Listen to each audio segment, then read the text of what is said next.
When my daughter Janelle passed away from breast cancer, my son-in-law Blake kicked me out of my own house, threw my bags into the street, and shouted, "You useless old nigger, go live with the other welfare bums where you belong."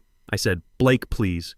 Janelle would want—" And he slammed the door so hard the windows rattled. I tried to hold back my tears because just hours earlier, we had buried my only child. Before I continue this story, my name is George. Before I continue, subscribe to the channel and comment what city you're watching from. Hit like and subscribe if you have ever had to stand up to someone who underestimated your worth because of your age or race. My name is George Washington Carter. I'm 76 years old, a retired history teacher who spent 40 years educating young minds in Atlanta public schools. I never imagined that the day I buried my daughter would be just the beginning of my nightmare. The funeral had ended at 5 p.m. It was small and quiet, just how Janelle would have wanted it. She was always the type who preferred intimate gatherings, even in death. I stood by her casket, placing a single white rose on the polished wood, my hand trembling, my heart shattered into pieces I knew would never fit back together. She looked peaceful, finally free from the cancer that had destroyed her body over 2 brutal years. Blake stood beside me during the service, his face cold and distant. He'd been that way for months during Janelle's illness, increasingly impatient, increasingly calculating. I'd attributed it to grief, to the stress of watching his wife die. But there were moments when I caught something else in his eyes, something that made my blood run cold, something that whispered of the storm that was coming. We returned to what had been my home for 3 years in Cascade Heights, a beautiful brick house in a historically black, middle-class neighborhood.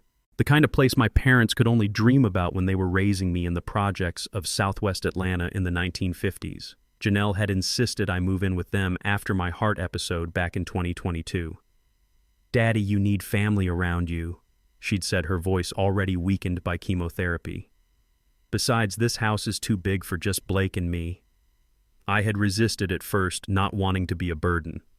I was a retired history teacher living on a modest pension after 40 years educating young minds about Frederick Douglass and Harriet Tubman, about Rosa Parks and Martin Luther King Jr.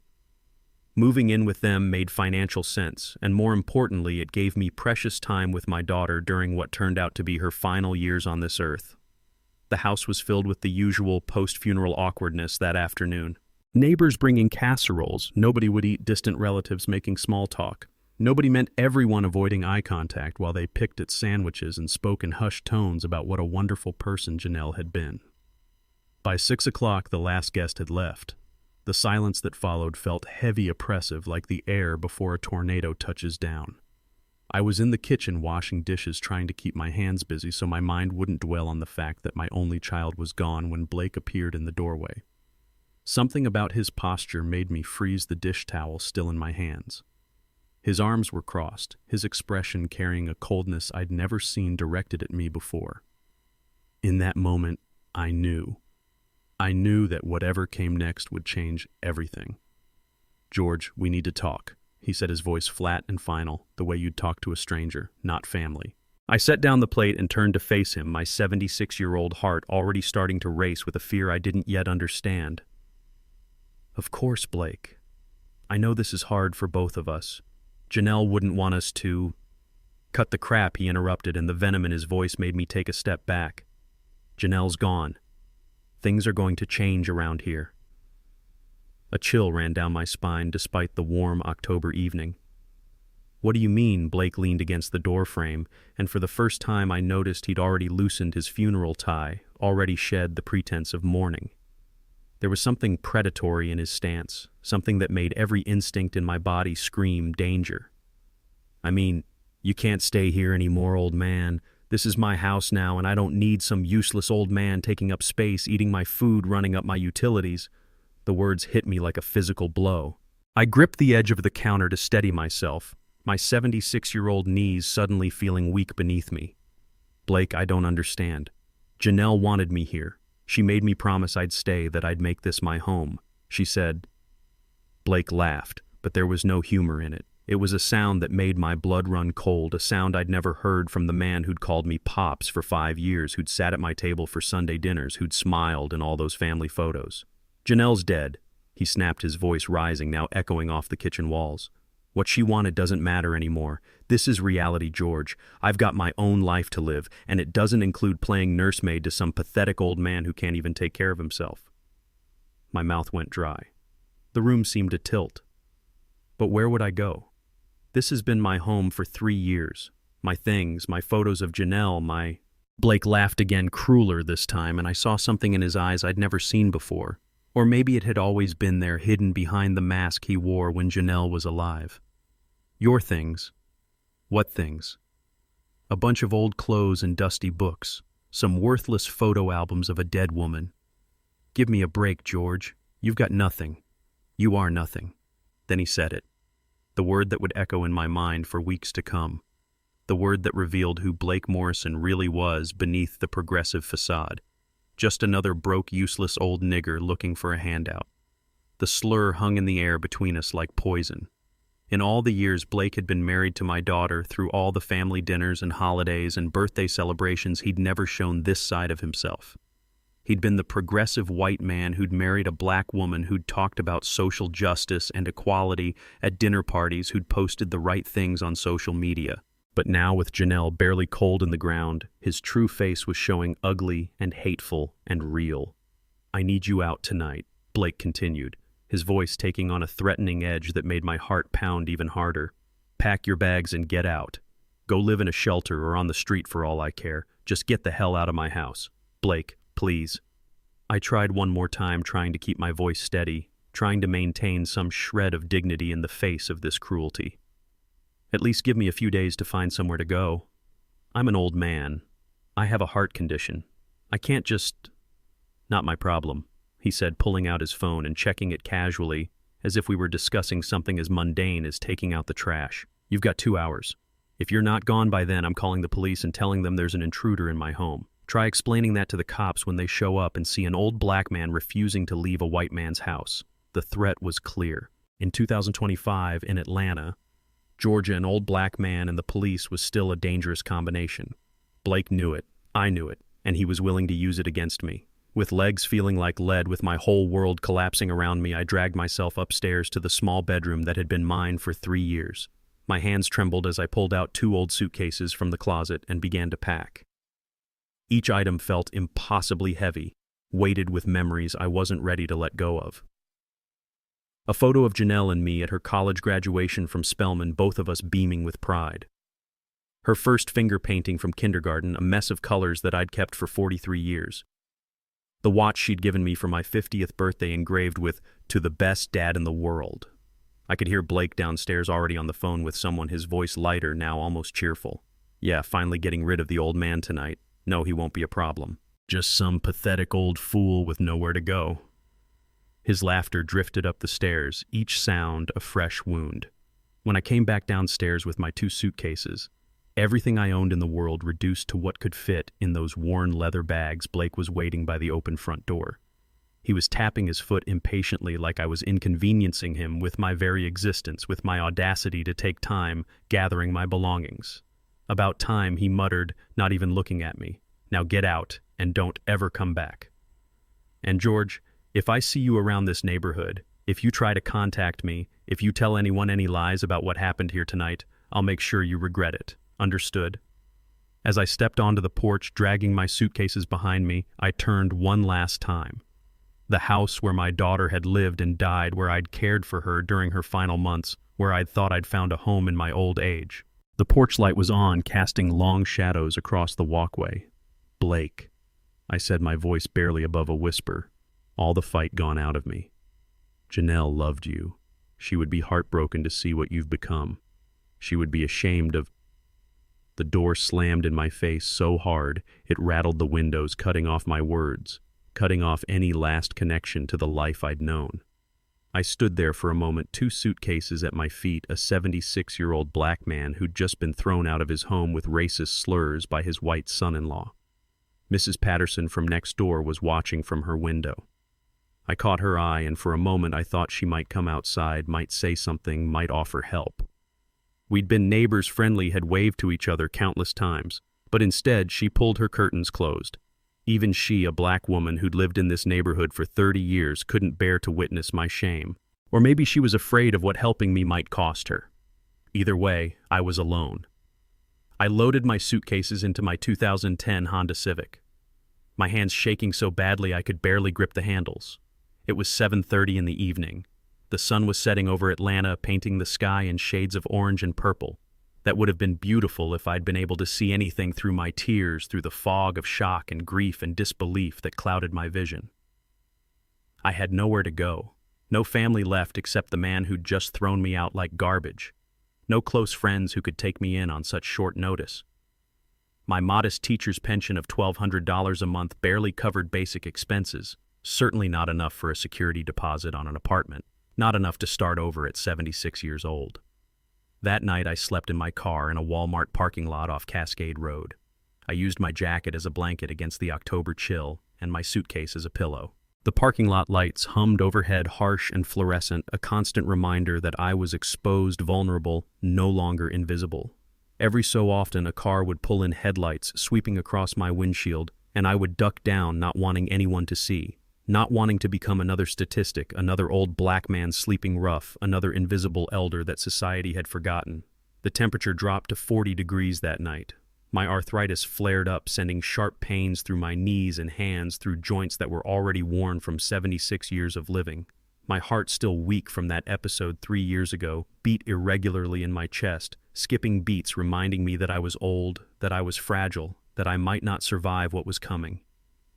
I thought about Janelle constantly through that long, cold night, about how proud she had been when she married Blake 5 years ago. He's ambitious, Daddy, she'd told me, her eyes shining with love and hope. He's going to make something of himself. He's different from other people. He sees me, really sees me, not just my color. I had wanted to believe her, had wanted to believe that love could transcend race, that her white husband truly valued her, and by extension valued me. But Blake had waited. He had been patient. He had waited until Janelle was gone, until I was at my most vulnerable, until there were no witnesses except Mrs. Patterson, who would rather close her curtains than help an elderly black man being abused. As I finally drifted off to an uncomfortable sleep around midnight, shivering in my car, my last thought was a question that would haunt me for weeks to come. How would I explain this to Janelle?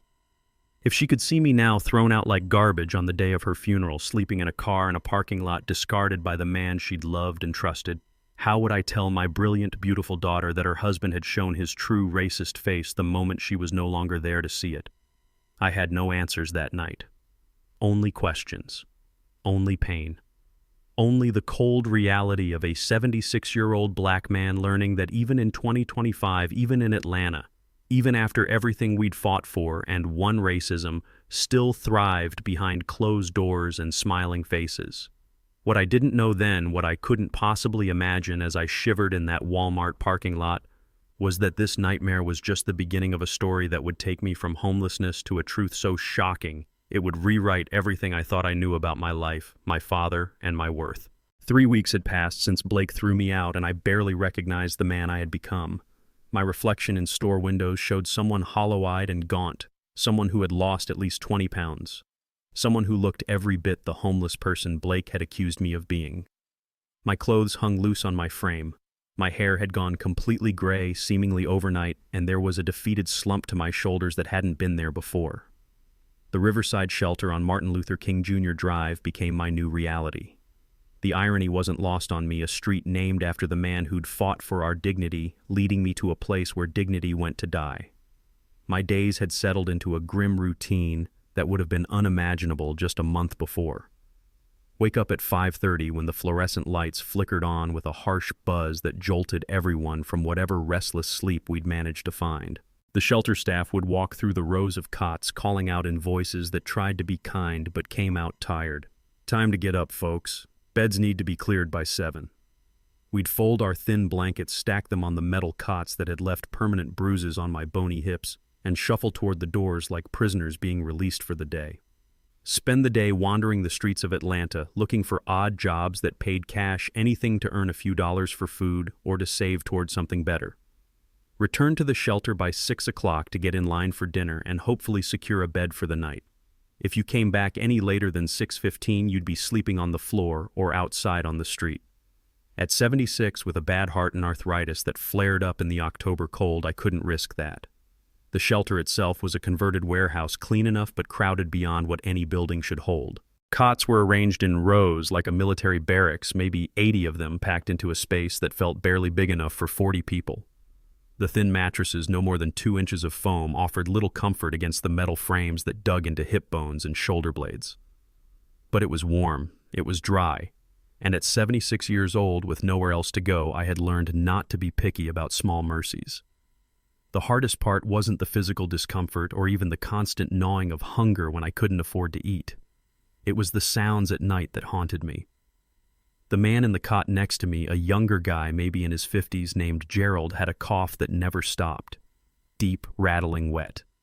The kind of cough that spoke of untreated pneumonia or tuberculosis or something worse that was slowly killing him from the inside. He'd hack through those night violent spasms that shook his whole body, and I'd lie there in the darkness wondering if whatever he had was contagious, if I'd catch it, if that's how my story would end. Across the room, someone cried quietly into their pillow almost every night. Soft, broken sobs that cut through the darkness like a knife. I never saw who it was, never wanted to intrude on their private grief, but those sounds became the soundtrack of my existence. These were the sounds of broken lives, of dreams deferred and destroyed, of dignity discarded like yesterday's trash. During the day when I wasn't looking for work, I tried calling old friends from my teaching days. People I'd worked with for decades, colleagues who'd attended my retirement party just 6 years ago with cake and speeches about what a difference I'd made in young people's lives. Tom Henderson, who I'd known for 20 years, who'd taught math in the classroom right next to mine at Douglas High School, actually hung up on me when I mentioned needing a place to stay temporarily. "Sorry, George, but we've got our own problems," was all he said before the line went dead. The dial tone felt like a final judgment on my worth. Janet Williams, my former principal, was more polite but equally unhelpful. "Oh, George, I wish I could help, but you know how it is. We barely have room for ourselves, and with the economy the way it is, with our daughter moving back home." Her voice trailed off into the familiar territory of excuses I'd heard before. Excuses that all meant the same thing. "You're on your own." I could hear the relief in her voice when I said I understood and let her off the hook. I tried 3 more people from my old life. Carl from the teachers' union, who I'd worked with on contract negotiations for 15 years. Patricia, who'd organized the Black History Month programs with me every February, who'd called me a mentor and a friend. Even Dennis, who I'd mentored when he was a new teacher fresh out of Morehouse College, who'd told me I'd changed his life. All of them had reasons why they couldn't help. All of them sounded vaguely embarrassed, eager to end the conversation and get back to their comfortable lives where homelessness was something that happened to other people. The truth was, people were afraid. Homelessness made them uncomfortable, forced them to confront how thin the line was between security and destitution. It was easier to believe I had done something to deserve this fate than to acknowledge that it could happen to anyone, that it could happen to them if they made one wrong turn or trusted the wrong person. At night, lying on my cot, listening to Gerald cough and the anonymous person cry, listening to the sounds of 80 broken lives trying to rest in one crowded room. I thought about my 40 years of teaching history. I taught at Douglas High School from 1978 to 2018.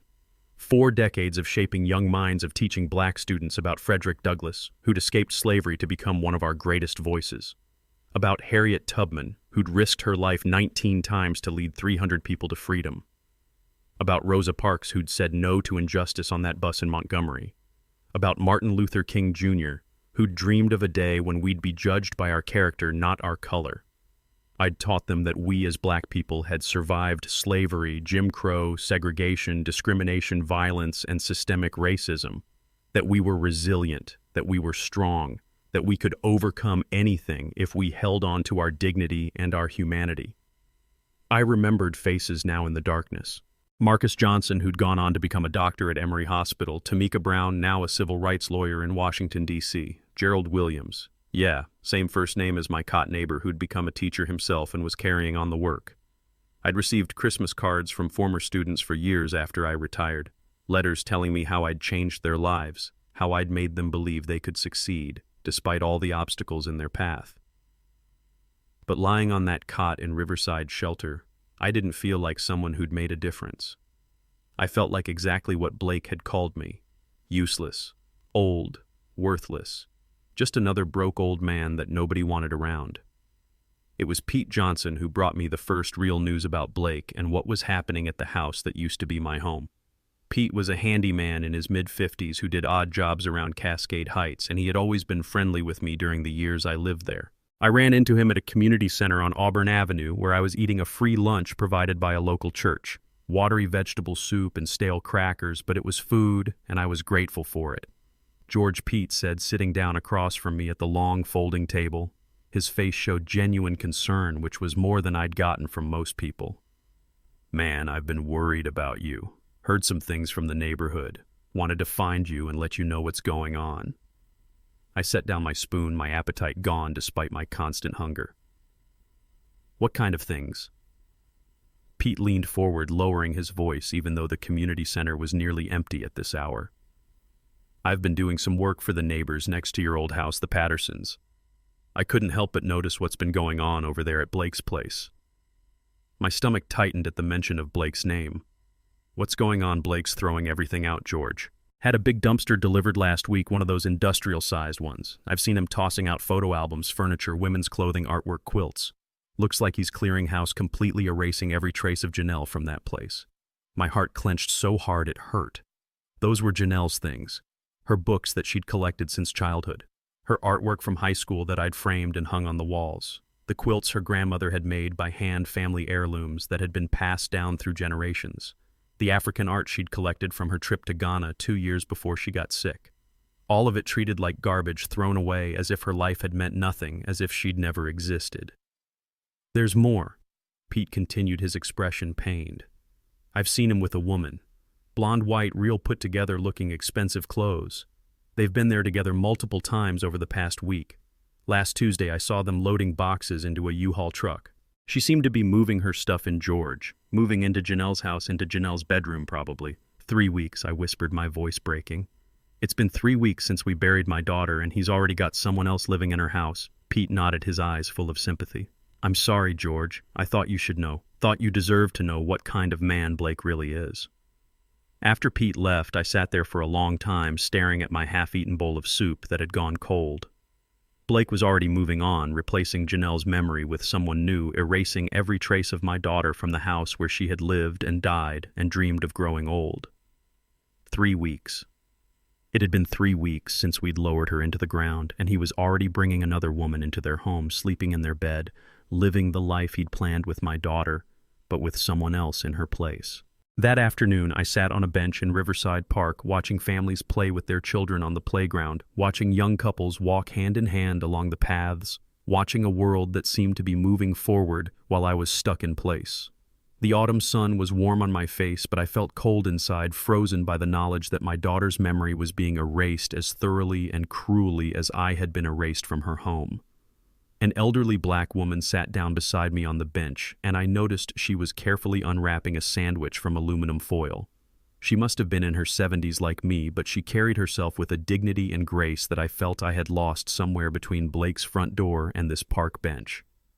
"You look hungry, dear," she said softly, her voice kind and grandmotherly, the first gentle voice I'd heard in what felt like forever. "Here, take half of this. I always pack too much anyway." I wanted to refuse to maintain some shred of pride to prove that I wasn't completely helpless, but my stomach betrayed me with a loud, embarrassing growl. The soup from lunch had been hours ago and hadn't filled me up anyway.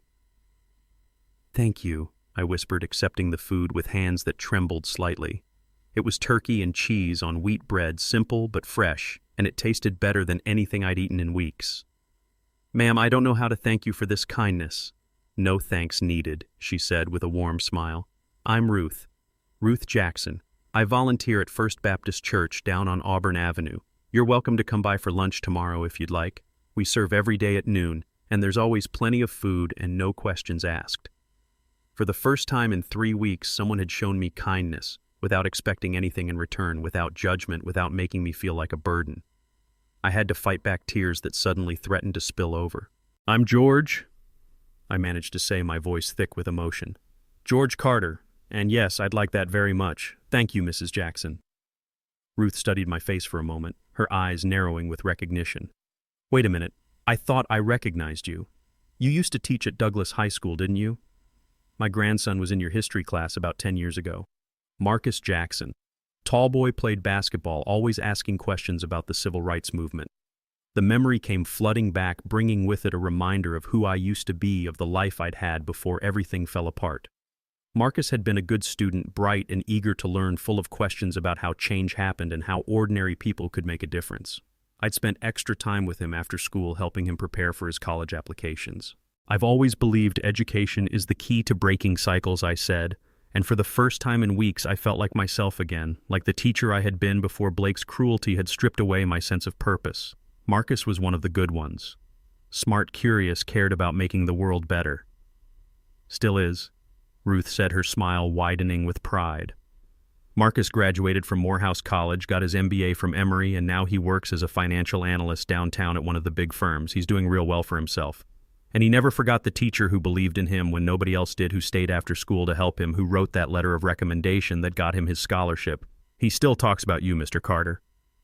We talked for a while longer, and when Ruth stood to leave, she pressed a $20 bill into my hand. "For emergencies," she said firmly when I tried to refuse, closing my fingers around the money.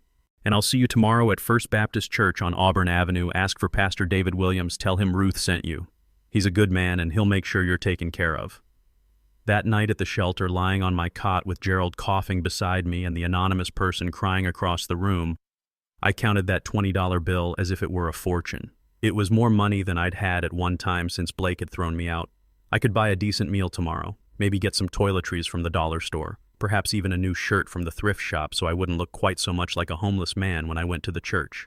The next day I walked to First Baptist Church, a beautiful old brick building with a tall steeple that had been serving Atlanta's black community since the 1800s.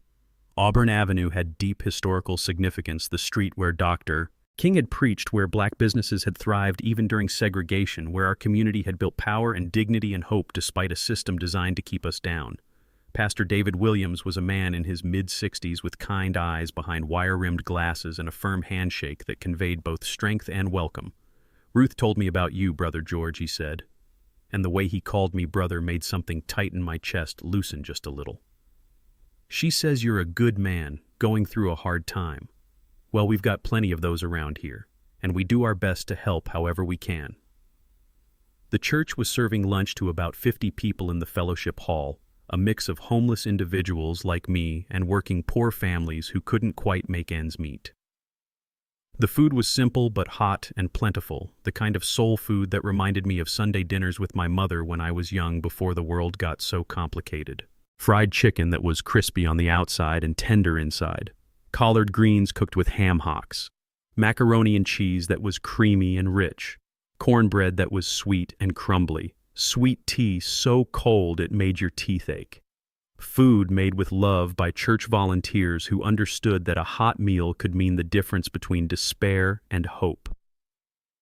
After lunch, as I was getting ready to leave and face another long afternoon with nowhere to go and nothing to do, Pastor Williams approached me again. "Brother George, I could use some help around here if you're interested. Nothing fancy or complicated, just sweeping the steps, keeping the property clean, helping set up chairs for services and events, that kind of thing. I can pay $50 a day, cash money. It's not much, I know, but it's honest work, and you'd be helping the church serve our community better." "I'd be honored, Pastor," I said, and I meant it with everything in me. Honest work, dignity, purpose. Things I'd thought I'd lost forever when Blake had thrown me out and called me worthless. So I started working at First Baptist Church. Every morning I'd leave the shelter at 7 o'clock when they made us clear out, and I'd walk the 2 miles to the church, arriving before 8. I'd spend the day maintaining the property, sweeping the front steps until they gleamed, picking up trash from the parking lot and the surrounding sidewalks, helping set up for Bible study on Wednesday nights and choir practice on Thursday evenings. Pastor Williams treated me with respect, always calling me Brother George, always making sure I ate lunch with everyone else, always asking if I needed to take breaks when he noticed me moving slower because of my arthritis. It wasn't much, but it was something. $50 a day, 5 days a week, meant $250 at the end of each week. It meant I could eat better than watery soup and stale crackers. It meant I could save a little bit, maybe enough to eventually afford a room somewhere, a place of my own where I wouldn't have to listen to Gerald's cough or the anonymous crying or wake up to fluorescent lights at 5:30 every morning. More importantly, it gave me back a sense of purpose, a reason to get up in the morning beyond just surviving another day. The other volunteers at the church, mostly older black women like Ruth, who had wisdom in their eyes and kindness in their hearts, treated me with warmth and acceptance. They didn't ask intrusive questions about how I'd ended up homeless or what had gone wrong in my life. They simply accepted me as I was, offering fellowship and support without judgment, welcoming me into their community as if I'd always belonged there. But at night, lying on my cot at the shelter with $50 in cash hidden in my shoe because you couldn't trust anyone in a place like this, I still thought about Blake. About how he was living in comfort in the house my daughter had loved, entertaining his new blonde girlfriend, throwing away Janelle's belongings like they meant nothing, like she had meant nothing. About how he had thrown me away with the same casual cruelty, using racial slurs and contempt, revealing the racism that had been hiding beneath his progressive facade all along. I wondered if there was any justice in a world where a man could abuse an elder, use the N-word, discard someone like trash, and face no consequences. If Blake would ever pay for what he'd done to me, for how he'd dishonored Janelle's memory, for the cruelty and racism he'd shown. What I didn't know, what I couldn't have possibly imagined as I drifted off to sleep that night with Gerald coughing beside me, was that karma was already in motion. That Blake's attempt to find hidden assets to pay his gambling debts had uncovered something he never expected, something that would send him into a panic and change both our lives forever. Tomorrow would bring news that would turn my understanding of my entire life upside down. Tomorrow would change everything. It was Tuesday morning, exactly 4 weeks after Blake had thrown me out, when Ruth found me sweeping the church steps. I'd gotten into a rhythm with the work, finding something meditative about the repetitive motion, the way the broom cleared away leaves and dirt to reveal clean stone beneath. It was a small thing, but it felt like progress, like I was making something better, even if it was just a set of steps. Ruth was hurrying up the walkway with an urgency I hadn't seen before, her usual composed demeanor replaced by something that looked like a mixture of excitement and concern. Her eyes were bright, her pace quick despite her age, and I knew immediately that whatever news she carried was significant. "George," she called out, slightly breathless from her hurry, "I have some information you might find interesting. It's about Blake." I stopped sweeping and leaned the broom against the church wall, my heart rate picking up instinctively. Any news about Blake couldn't be good, but Ruth's expression suggested this was something different, something important that I needed to hear. "What kind of information?" Ruth glanced around the empty church grounds to make sure we were alone, then lowered her voice to just above a whisper. "My nephew Kevin works at Morrison & Associates downtown. It's one of the biggest law firms in Atlanta, handles everything from corporate law to estate planning to family matters.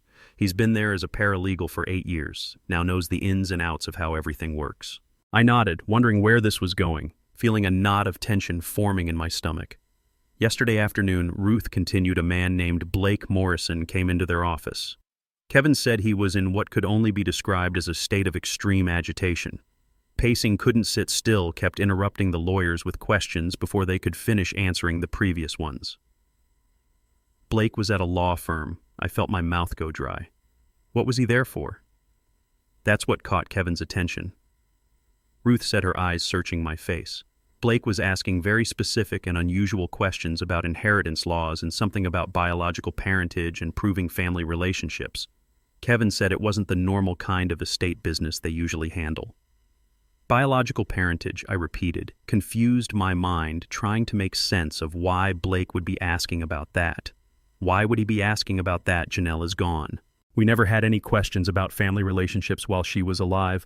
I'm her father, she was my daughter, that was never in question. That's exactly what made Kevin pay attention and remember the details Ruth explained. It wasn't normal. This Blake fellow kept mentioning something about a mistake, about how he'd acted too hastily on something important. He was asking the lawyers if there were ways to contest biological parentage after someone had died, or to verify family connections that might have been hidden or altered decades ago. He seemed desperate to find some kind of loophole or solution. The knot in my stomach tightened. What else did Kevin hear? Ruth pulled a small notepad from her purse, flipping to a page where she'd written notes.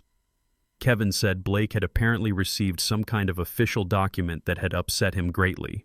He kept pulling papers out of an envelope and showing them to the lawyers, his hands shaking so badly he could barely hold them steady. The lawyers were trying to calm him down, asking him to explain the situation more clearly so they could understand what he needed. But Blake kept interrupting with more frantic questions. What kind of questions? Questions about how to locate someone who might be homeless, about emergency guardianship procedures, about whether there were legal ways to undo decisions he'd made recently. Kevin said the man looked terrible, like he hadn't slept in days. His clothes were wrinkled, he needed a shave, and his eyes had this wild, desperate look. Kevin's worked with a lot of stressed clients over the years, but he said this was different. This was panic.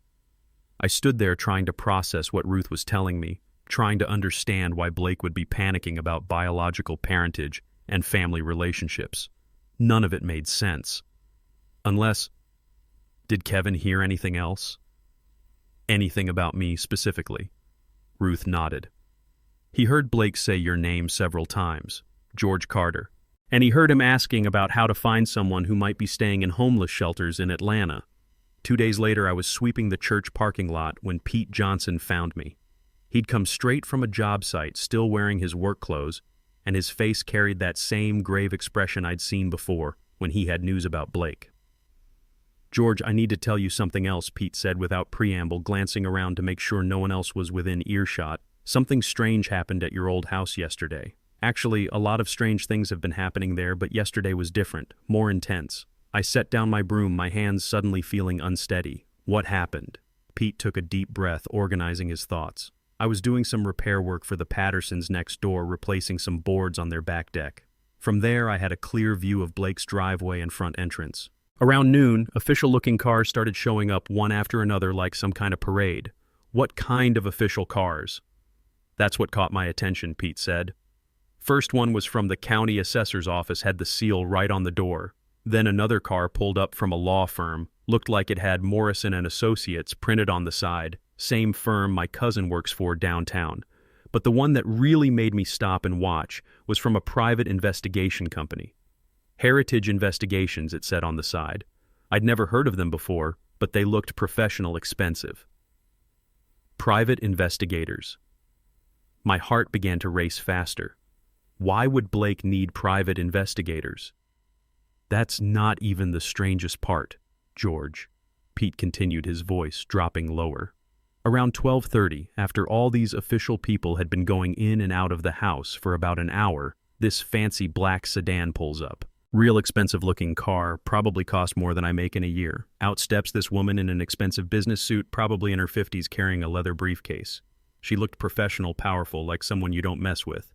I watched as she marched right up to the front door where Blake was standing waiting for her like he'd been expecting this visit. She didn't smile, didn't make small talk, just pulled out a large manila envelope from her briefcase and handed it directly to Blake. Pete paused, and I could tell he was trying to remember every detail accurately, knowing how important this might be. "George, I swear I've never seen a man's face change color so fast in my entire life."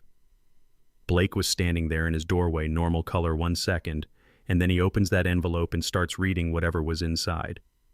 Within maybe 5 seconds, maybe less, he went from normal to white as a sheet. I mean, completely pale, like all the blood had just drained right out of his face and pooled in his feet. "What was in the envelope?" I asked, though I knew Pete couldn't have seen. Couldn't tell from where I was, but I could see his reaction clear as day.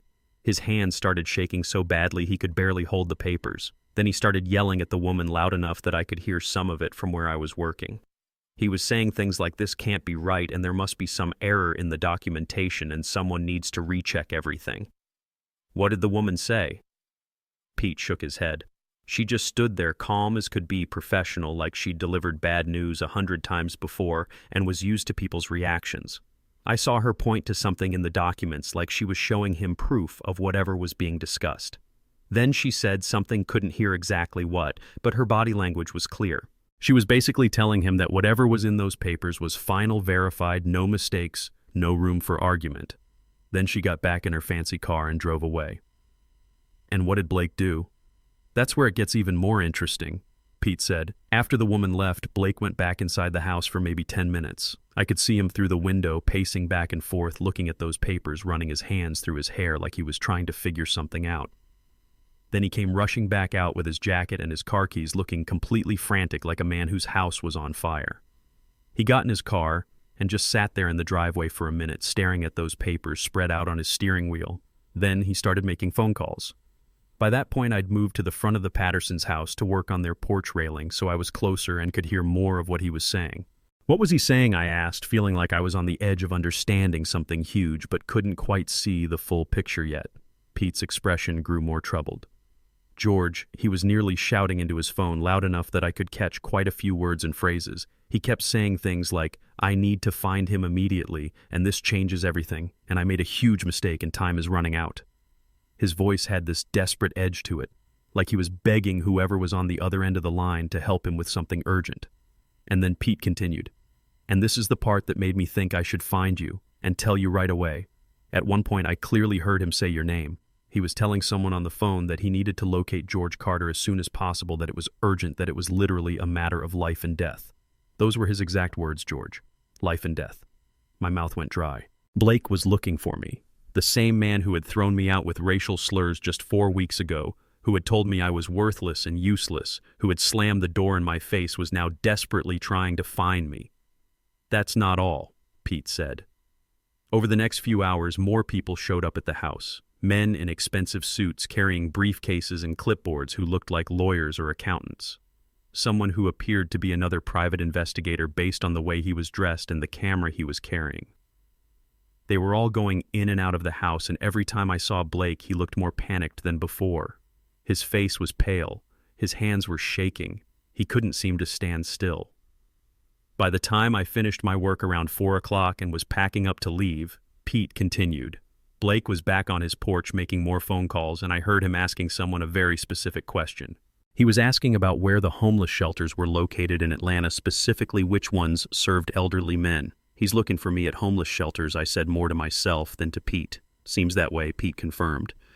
"And, George, I've got to tell you, I've known Blake for the few years he was married to Janelle, seen him at neighborhood gatherings and such, and I've never seen him look like this.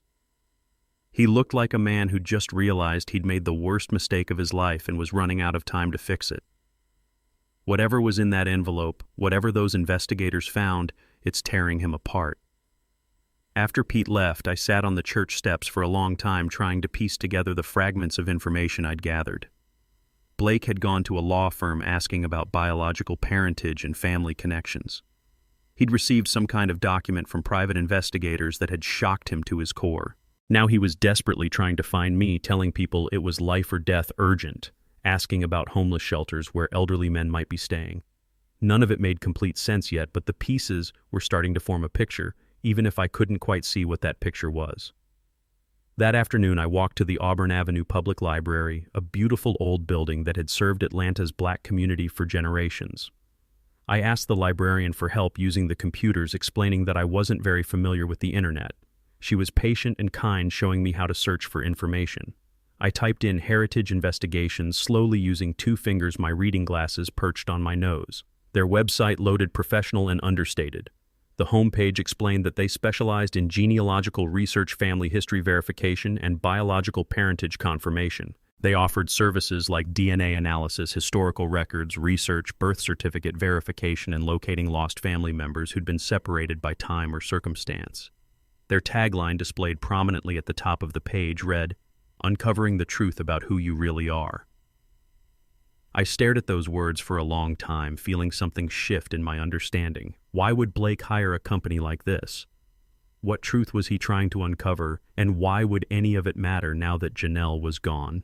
Then a thought struck me with such force that I actually gasped aloud, causing several people at nearby computers to look over at me with annoyed expressions. I apologized quietly and turned back to the screen, my mind racing. What if the investigation wasn't about whether I was Janelle's father? That had never been in question. I'd been there at her birth at Grady Memorial Hospital in 1977. I'd raised her from infancy, especially after her mother Clara died when Janelle was just 7 years old. I had her birth certificate, her school records, decades of photographs documenting our lives together, her report cards, everything that proved our relationship. But what if the investigation was about something else entirely? What if it wasn't about whether Janelle was my daughter? What if it was about who I was, about my own parentage, my own family history, my own identity? I sat back in the library chair, my hands trembling slightly as this new possibility opened up before me. What if it was about who I am? Memories started flooding back. Things I hadn't thought about in years, details that had seemed unimportant but now took on new significance. My mother had always been secretive about my father. Growing up, whenever I'd asked about him, she'd get this look on her face, this mixture of pain and fear, and she'd change the subject quickly. "He died when you were 2 years old," she'd always say in a voice that didn't invite further questions. "That's all you need to know, George. He's gone, and talking about him won't bring him back." But now, sitting in that library with the computer screen glowing in front of me, I realized there had never been pictures of him in our house. She'd never taken me to visit his grave. She'd never told me stories about what he was like, or how they'd met, or what kind of man he'd been. For someone who'd supposedly been married to him and had a child with him, she'd erased him completely from our lives. We'd moved from South Carolina to Atlanta when I was 3 years old. I had vague memories of that move, of my mother packing everything we owned into a single car, of driving for hours, of her constantly looking in the rearview mirror like she was afraid someone was following us. We'd never gone back to South Carolina after that, not once in all the years that followed. Whenever I'd asked about it as a child, asking if we could visit where I was born or see relatives back there, my mother would get that same frightened look and say no. "There's nothing back there for us anymore, George. Atlanta is our home now." When I was 5, my mother had remarried to a man named James Matthews. We'd taken his last name for a while, and I'd been George Matthews through elementary school. But when I turned 18, I'd legally changed my name back to George Carter, wanting to honor the father I'd never known, wanting to carry his name even though I couldn't remember his face. My mother had died 15 years ago when I was 61 and she was 83. When I'd gone through her belongings after the funeral, I'd found almost nothing from before our move to Atlanta. No photos from my first years of life. No documents about my father, no letters, no mementos, nothing that would tell me about where I came from or who my father had been. At the time, I'd assumed it was just too painful for her, that she'd destroyed everything that reminded her of a husband she'd lost too young. But now, sitting in this library, a new possibility was forming in my mind. I turned back to the computer and searched for my father's name, the name I'd carried all my life without really knowing the man behind it. Willie Carter, South Carolina, died 1950. The search results were sparse and contradictory. There was a Willie Carter who died in North Carolina in 1952, another Willie Carter who died in Georgia in 1948. But nothing that matched what my mother had told me, no death certificate in South Carolina records for a Willie Carter in 1950, no obituary, no grave site listed in any cemetery database I could find. It was like he'd never existed, or like someone had very carefully erased all traces of him from the public record. A new question formed in my mind, terrifying in its implications. What if my father hadn't died? What if my mother had lied to me about that? But why would she lie? Why would she tell a child that his father was dead if he wasn't? Unless she was running from something, or someone. Understanding started to dawn piece by piece. Blake had hired investigators hoping to find assets he could access through Janelle's estate, desperate to pay his gambling debts. But instead of finding hidden money or property, the investigators had discovered something completely unexpected.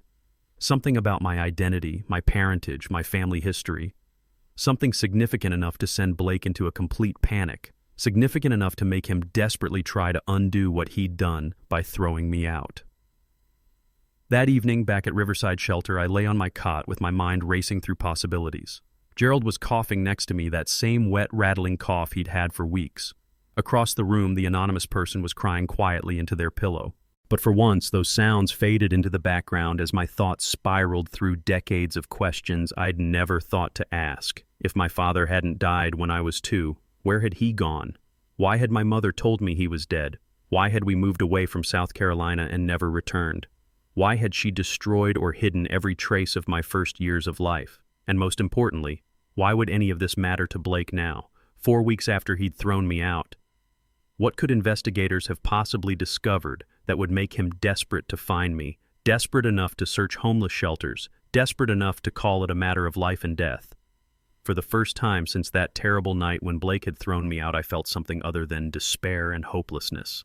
I felt curiosity. I felt the stirring of something that might have been hope, though I didn't yet understand why. Something was happening. Something big enough to panic Blake.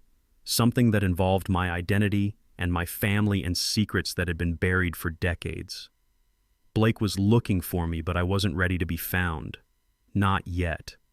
Not until I understood what was happening. Not until I had some power in whatever situation was unfolding. I'd been powerless when he threw me out, when he called me that word, when he slammed the door in my face. I wouldn't be powerless again. What I didn't know that night, what I couldn't have possibly imagined as I lay there listening to the sounds of the shelter, was that the envelope Blake had received contained information that would change both our lives forever. That Blake's desperate search would reveal secrets that had been buried for more than 70 years. That the powerless homeless man he'd thrown away was actually connected to something far bigger than either of us had imagined.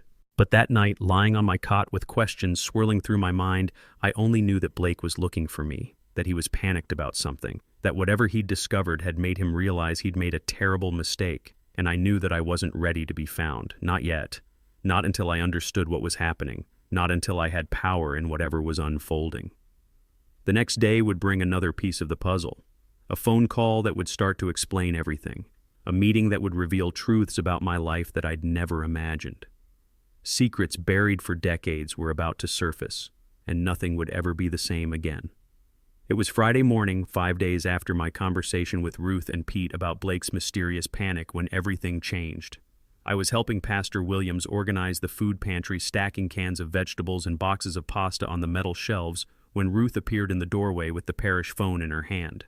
Her expression was serious, urgent, and I knew immediately that whatever this call was about, it was important.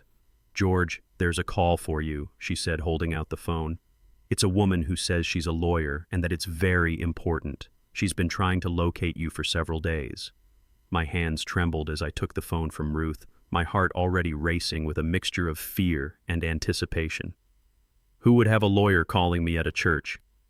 "This is George Carter. Mr. Carter, good morning." "My name is Amanda Sterling from Morrison & Associates," the voice on the other end said. Professional, warm, but with an underlying urgency that made my stomach tighten. "I apologize for tracking you down this way, but we've been trying to locate you for several days now. We have some very important information regarding your family situation that I believe you need to hear as soon as possible." The formality in her voice made my pulse quicken. "I don't understand.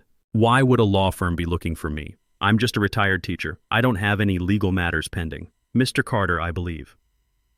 "You know that Blake Morrison came to see us recently," Amanda said carefully. "What you don't know is why he came to us, and frankly, I think you have a right to understand what's happening. There are some things about your family history that have come to light, things that I believe you're completely unaware of. This really isn't something we should discuss over the phone. Would it be possible for you to come to our offices today, say 2 o'clock this afternoon?" I looked down at my worn clothes, my secondhand shoes with holes in the soles, my hands that were calloused from sweeping church steps. "I'm not exactly dressed for a downtown law office," I said quietly, feeling a flush of shame. "That doesn't matter, Mr. Carter," Amanda said firmly. "What matters is that you understand your situation before Blake finds you. And trust me when I tell you, he is looking for you very desperately. 2 o'clock, 42nd floor. I'll have someone waiting for you at the reception desk. This is important, Mr. Carter, possibly the most important meeting of your life." 3 hours later, I walked into the gleaming tower that housed Morrison & Associates, feeling completely out of place. The lobby was all polished marble and floor-to-ceiling glass, the kind of place where people wore $1,000 suits and carried expensive briefcases. I was wearing my best shirt from the thrift store and pants that were clean but showed their age. The security guard looked at me with suspicion until I mentioned Amanda Sterling's name, and then his expression changed to something resembling respect as he directed me to the express elevator. The 42nd floor was even more impressive than the lobby. Rich carpet, original artwork on the walls, floor-to-ceiling windows offering views of Atlanta that seemed to stretch forever. The receptionist smiled warmly when I gave my name and immediately picked up her phone. Amanda Sterling met me at the elevator within seconds. She was a black woman in her mid-50s, impeccably dressed in a tailored suit with kind eyes that softened when she saw me. "Mr. Carter." "Thank you so much for coming," she said, extending her hand. "I know this must seem strange, but I promise everything will make sense very soon. Please follow me." She led me down a hallway lined with conference rooms, each one larger and more impressive than the last, until we reached a corner office with views that took my breath away. Inside, another person was waiting, a distinguished-looking black man in his early 60s with silver hair and an air of quiet authority. "Mr. Carter, this is James Franklin," Amanda said as we entered. "He's our senior partner and specializes in estate law. What we're about to tell you involves his area of expertise, and frankly, it's one of the most extraordinary cases either of us has ever handled." We all sat down around a large conference table and Amanda slid a thick manila folder across to me. The folder had to be at least 3 inches thick, bulging with documents and photographs. Mr. Carter, before we begin, I want you to know that everything we're about to tell you has been thoroughly verified. Amanda said, her eyes meeting mine with an intensity that made my heart race. We've spent the past 3 weeks checking and rechecking every detail, consulting with multiple experts because frankly what we discovered is so extraordinary that we needed to be absolutely certain before we brought you in. James Franklin leaned forward, his hands folded on the table. Mr. Carter, let me start by explaining how we came to be involved in your situation. About a month ago, Blake Morrison contacted our firm. He was in serious financial trouble and was looking for any possible way to access funds that might help him out of a very dangerous situation. How much trouble? I asked, my voice barely above a whisper. James pulled out a document from the folder. He owes approximately $850,000 in gambling debts to some very dangerous people. These aren't bank loans or credit cards, Mr. Carter. These are debts to individuals who don't take kindly to non-payment, and who have made it very clear what will happen if Blake doesn't come up with the money quickly. We're talking about serious, potentially life-threatening consequences. So he came to you looking for what money he thought he could access through Janelle's estate. Exactly, Amanda said. He hired a private investigation firm called Heritage Investigations to research your family background very thoroughly. He was hoping to find some hidden wealth, some property, some trust fund, anything that he might be able to claim or access through his deceased wife's connection to you. He was desperate, searching for any lifeline that could save him from his creditors. And what did he find? I asked, though part of me already knew the answer was going to change everything. Amanda and James exchanged a look, and then Amanda opened the folder and pulled out the first document. It was a birth certificate, but as I looked more closely, I noticed there were correction marks on it, places where information had been altered or amended over the years. Mr. Carter, James said gently, his voice carrying the weight of what he was about to reveal. Are you familiar with the name George Washington Carter Sr.? The name sounded vaguely familiar, like something I'd heard in passing but couldn't quite place. I don't think so. Should I be? He was your father, Amanda said quietly. My father's name was Willie Carter, I said, automatically repeating what I'd been told my entire life. He died when I was 2 years old in South Carolina. That's what my mother always told me. James shook his head slowly. Mr. Carter, your father's name was George Washington Carter Sr. He didn't die when you were 2 years old. In fact, he lived until 2005 and spent nearly 40 years of his life searching for you, trying to find the son who'd been taken from him. The room began to spin. I gripped the edge of the conference table to steady myself. That's impossible. My mother would have told me. Why would she lie about something like that? Because she was running, Amanda said quietly. In 1950, your parents went through a divorce. It was not a friendly divorce, Mr. Carter. It was bitter and filled with fear. Your mother was terrified, and she made the decision to take you and disappear completely. She changed your name from George Washington Carter Jr. to George Willie Carter using her maiden name. She moved you from South Carolina to Atlanta and told you that your father was dead to prevent any attempts at contact or reconciliation. But why, I asked, my voice breaking. Why would she do that? Why would she take me away from my father and lie about it for my entire life? We may never know her full reasons, James said, but what we do know is that your father never stopped looking for you. He hired private investigators year after year. He filed missing persons reports. He kept a trust fund open and waiting for you from the day you turned 21, hoping that somehow someday you would be found and could claim what was rightfully yours. Amanda pulled out another document, and this one made my breath catch in my throat. It was a corporate filing from 1948, yellowed with age but carefully preserved. The company name at the top read Carter Manufacturing and Holdings Incorporated. Mr. Carter, your father didn't die poor and unknown, Amanda said, watching my face carefully. He was George Washington Carter Sr., founder and CEO of what became one of the most successful black-owned industrial manufacturing companies in American history. I stared at the document, unable to process what I was hearing. My father owned a company. Not just any company, James said, and then he began pulling out photographs, spreading them across the table in front of me like pieces of a puzzle I'd never known existed. The first photograph was black and white, dated 1948 on the back. It showed a young black man couldn't have been more than 28 years old standing in front of a small wooden building. The sign above him read, "Carter Machine Works." He wore work clothes that were covered in grease and oil, but his expression carried a pride and determination that seemed to radiate from the faded photograph. "This is your father," Amanda said softly. This was his first machine shop in Charleston, South Carolina.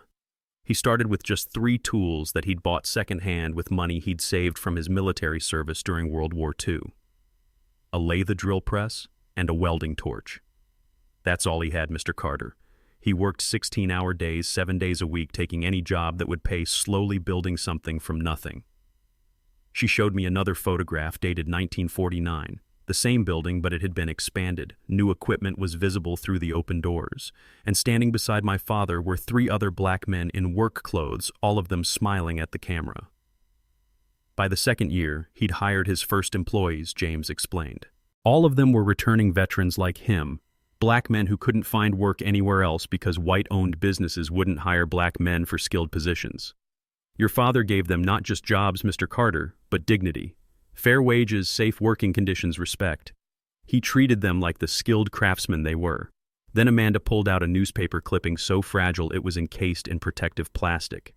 The headline from the Charleston Gazette dated March 1950 read, "Negro Business Owner Wins Major Contract." This article detailed how your father's machine shop had secured a major contract with a textile mill to manufacture replacement parts for their equipment, James said.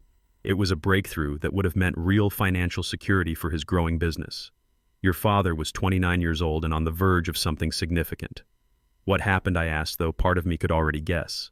James's expression grew somber. The contract was canceled 3 days after this article ran. The mill's owner received intense pressure from other white business owners in Charleston who didn't want to see a black man succeed. They made it very clear that if he continued to do business with your father, they would boycott his mill. Your father lost everything he'd worked so hard to build. And that's when the threats started getting really serious, Amanda added quietly. That's when the Klan burned down his workshop one night. Burned it to the ground with all his equipment, all his tools, everything. That's when your mother made her decision. She was terrified for you, for herself. The violence against successful black people in the South in 1950 was intense and real. She probably thought she was protecting you by disappearing, by erasing any connection to your father. But my father didn't give up, I said, looking at the next photograph Amanda had placed in front of me. This one showed a larger building brick instead of wood, with a professional sign reading Carter Manufacturing. The year stamped on the back was 1952. He rebuilt in a different state, James explained. He moved the entire operation to North Carolina, where he had some military connections, people who would give him a chance. He started over completely from scratch, but this time he was smarter about it. He didn't advertise his race. He used white intermediaries for contracts and negotiations. He built his reputation through quality and reliability rather than visibility. Amanda spread out financial records from the 1950s and 1960s. Your father was brilliant not just at manufacturing but at business strategy. He saw opportunities that others missed. When the aerospace industry started taking off in the early 1960s, he positioned his company to manufacture precision parts for aircraft. When the automotive industry was expanding, he quickly adapted his processes to meet their exacting standards. By 1965, James continued pulling out more documents. Carter Manufacturing had 3 separate facilities, employed over 200 people, and had contracts with some of the biggest corporations in America: General Motors, Boeing, Lockheed. And here's the remarkable thing, Mr. Carter. Almost nobody in the corporate world knew the owner was a black man. Your father had learned to hide in plain sight to succeed despite a system that was designed to keep him down rather than waiting for that system to change and give him permission. But he never stopped searching for you, Amanda said, and now she pulled out a thick stack of private investigator reports. These span from 1951 all the way to 2004, just 3 months before your father died. Dozens and dozens of reports. Some are just a few pages, dead ends, and false leads that went nowhere. Others are extensive files documenting searches that covered multiple states and consumed months of work. Your father spent hundreds of thousands of dollars over the years trying to find you, but your mother had hidden your trail too well. The last report is dated November 2004, James said, showing me the document. Your father was 84 years old at this point, dying of cancer, and he was still paying investigators to search for you. His final words to the Board of Trustees were recorded in the meeting minutes from December 2004. He told them, "Continue the search for my son. No matter how long it takes. He is out there somewhere, and he deserves to know who he is. He deserves his inheritance. He deserves the truth." Tears were streaming down my face now, and I didn't even try to stop them. Amanda quietly pushed a box of tissues across the table. "There's one more thing," she said softly, pulling out a small velvet box. "Your father had this made in 1948, and he wore it every single day of his life for 57 years. The Board of Trustees has kept it safe all these years, waiting for this moment." I opened the box with trembling hands. Inside was a simple gold ring worn smooth from decades of wear. I turned it over and saw an inscription engraved on the inside. "For my son, George Jr., with love, always Dad." "It was on his finger when he died," James said quietly. I slipped the ring onto my own finger, and it fit perfectly, as if it had been waiting all these years for me to finally claim it. In that moment, I felt a connection to a father I'd never known, a man who'd loved me enough to search for me for 40 years to build an empire with the hope that someday his son would come home. "Mr. Carter," James continued after giving me a moment to compose myself, "in 1968, when you turned 21, your father established a formal trust in your name. The instructions were very explicit. If George Washington Carter Jr. was ever found, and his identity confirmed, the trust and controlling interest in the company would immediately transfer to him. Your father put everything in place and then waited, hoping you'd be found in his lifetime. The company didn't just survive after your father died," Amanda said. "It thrived.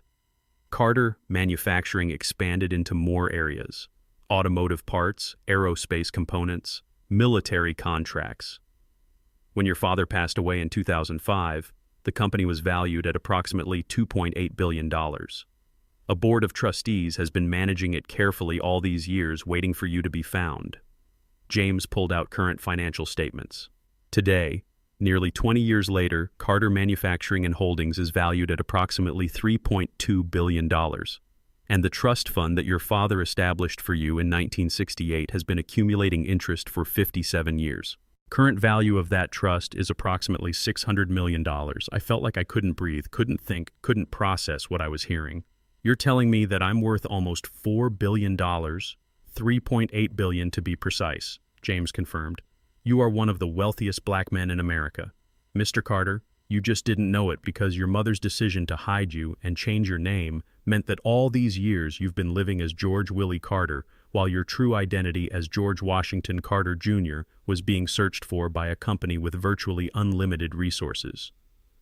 "But they never found me," I whispered. "Not until Blake Morrison hired Heritage Investigations to look into your family background," Amanda said, and now her voice carried a note of irony. "The investigators were very thorough. They found the records of your name change. They traced your mother's trail from South Carolina to Georgia. They discovered that George Willie Carter, retired teacher, living modestly on a pension, was actually George Washington Carter Jr., heir to a massive fortune. And that's what was in the envelope that Pete saw being delivered to Blake.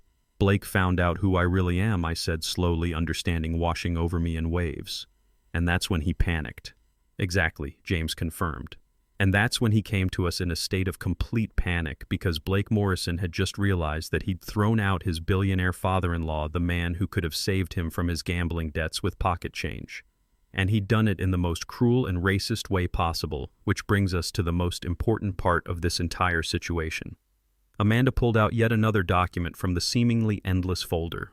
"Mr. Carter, your father was very aware of how wealth could make someone vulnerable to exploitation, especially in a country where black people had to fight for every scrap of respect and dignity. His will contains a very specific clause that was designed to protect you and your descendants." She read from the document, her voice clear and firm. "Any person who mistreats, abuses, or shows disrespect to George Washington Carter Jr. or his descendants shall be permanently barred from any financial benefit from the Carter estate, either directly or through marriage or family connection. This clause is irrevocable and cannot be challenged or overturned under any circumstances." James looked at me seriously.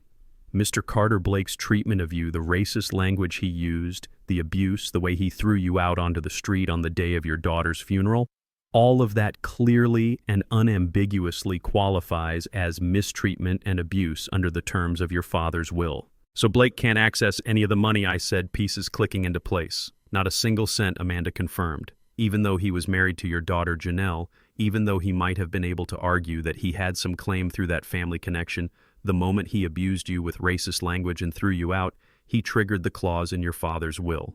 It's permanent and absolute. There is no appeal, no exception, no loophole. Blake Morrison is barred forever from benefiting from the Carter estate. The truly ironic part, James added with a grim smile, is that by hiring the investigators in the first place, by trying to find hidden assets he could exploit, Blake is the one who uncovered the truth about who you are. He literally created his own downfall through his own greed and desperation. That's why he's desperately searching for me, I said, understanding flooding through me. He realized what he'd done. He knows he threw away his only chance at salvation. He came back to our office 3 days ago, Amanda said. He was begging us to find some legal way around the clause in the will, asking if we could help him prove that his treatment of you wasn't really abuse, that it was just a misunderstanding born of grief. He's been calling us multiple times every day since then. He knows he's running out of time with his creditors, and he knows that the one person in the world who could save him with a simple phone call is the man he called the N-word and threw out like garbage. How many people know about this? I asked, my mind spinning with the implications. Very few right now, James said. The board of trustees at Carter Manufacturing knows they've been preparing for this moment for decades. The investigators know, obviously. Blake knows, which is why he's panicking. And now you know. What happens next, whether this becomes public knowledge or stays private, whether the media finds out or the community learns about it, all of that is entirely up to you, Mr. Carter. There's one final thing you need to see, Amanda said, gently pulling out one last envelope from the folder. Your father wrote this letter in 2004, a year before he died. He updated it annually after that, always hoping it would reach you. The Board of Trustees kept it sealed, waiting for this day. The envelope was addressed in elegant handwriting. To my son, George Washington Carter, Jr., on the day he is finally found. My hands shook as I opened it carefully and began to read my father's words. My dearest son, if you are reading this, it means you have finally been found, that the search that consumed the last decades of my life has finally succeeded. I don't know how old you are now, whether I'm alive to see this moment or long gone. But I need you to know certain truths that have weighed on my heart every day since your mother took you from me. Your mother and I loved each other once deeply and truly. But that love turned bitter and toxic in ways I still don't fully understand. When she took you away in 1950, I was devastated beyond words. I hired investigators. I filed missing persons reports with every police department in the South. I searched every way I knew how, but she had hidden you. Well, changed your name, erased every connection between us. I built Carter Manufacturing not for wealth or prestige, but because I needed purpose after losing you. Every patent I filed, every contract I won, every success I achieved was driven by the hope that if I built something significant enough, somehow you would hear about it, somehow you would find your way back to me. I never remarried, never had other children. You were my only son, and no amount of time or distance could change that. I established a trust for you, placed my company in the hands of trustees who promised to search for you and transfer everything to you when you were found. Everything I built is yours, not because of obligation or duty, but because you are my legacy, my hope, my son. I don't know what kind of man you've become. I don't know if you'll forgive me for not finding you sooner, for not searching harder, for not being there to watch you grow up. But I want you to know that not a day passed when I didn't think of you, when I didn't wonder where you were, when I didn't pray for your safety and happiness. Use this fortune wisely, son. Build something good with it. Help others the way I tried to help returning veterans who couldn't find work. Honor our family name with dignity and purpose. And know that wherever I am, whether watching from heaven or long turned to dust, I am proud of you, and I love you with all my heart. Your father always, George Washington Carter Sr. I couldn't see the words anymore through my tears. Amanda handed me more tissues, and James gave me time to compose myself. Your father was a good man, Mr. Carter, James said softly after a long silence. He built an empire while fighting racism at every turn. He proved that black excellence could thrive even in a system designed to prevent exactly that. And he never ever gave up hope of finding his son. And now Amanda added her voice carrying a note of satisfaction. Blake Morrison, a white man who thought he could abuse an elderly black man without consequences, who used racist slurs and cruelty, is about to learn the hardest lesson of his life. What happens to Blake? I asked quietly. That's not our concern, James said with a shrug. His creditors will do what creditors do when they're not paid. He'll likely have to declare bankruptcy, lose everything he owns. But that's the consequence of his choices, his gambling addiction, his cruelty, his racism. Not our problem to solve. And what happens to me, James smiled, that Mr. Carter is entirely up to you. You're about to become one of the most powerful black men in America. How you use that power, that wealth, that platform, that's your decision to make. But first, we need to legally establish your identity, protect you from people who will inevitably try to exploit you and decide what you want to do about Blake. I looked down at my father's letter, at the documents proving who I really was, at the lawyers who had tracked me down to tell me that my entire life had been based on a lie my mother had told. I thought about Blake, who had thrown me out thinking I was nothing, who had used the most hateful word in the English language, who had erased my daughter's memory and brought another woman into her home within weeks. And now Blake was desperately searching for me, knowing that I was his only hope, not knowing that his own racist actions had destroyed that hope forever. When does Blake find out that I know? I asked. When does he learn that he destroyed himself? James smiled grimly. That Mr. Carter is entirely up to you. We can arrange a meeting whenever you're ready, or we can let him keep searching, keep panicking, keep destroying himself with worry and fear. The choice is yours. I thought about my father, who had searched for me for 40 years out of love, not desperation. I thought about Janelle, who would have been so proud to know our true family history. I thought about Ruth and Pastor Williams and the volunteers at First Baptist who had shown me kindness when I had nothing. And I thought about Blake, who had shown his true racist face the moment he thought I was powerless. Let him search a while longer, I said quietly. Let him understand what it feels like to be desperate and powerless. Let him realize what he's lost. And then when he's at his lowest point, when he thinks there might still be hope, that's when I'll let him find me. But not the homeless man he threw away. The billionaire he created through his own stupidity and cruelty. Justice, I was learning, could be very sweet indeed. The transformation happened within 48 hours of that meeting with James Franklin and Amanda Sterling. One day, I was sleeping on a metal cot at Riverside Shelter, listening to Gerald cough and Anonymous crying, wondering if I'd survive another week on the streets. The next day, I was in a suite at the Ritz-Carlton in Buckhead, surrounded by lawyers and financial advisors who were helping me understand the empire I had inherited, the father I'd never known, and the power I now possessed.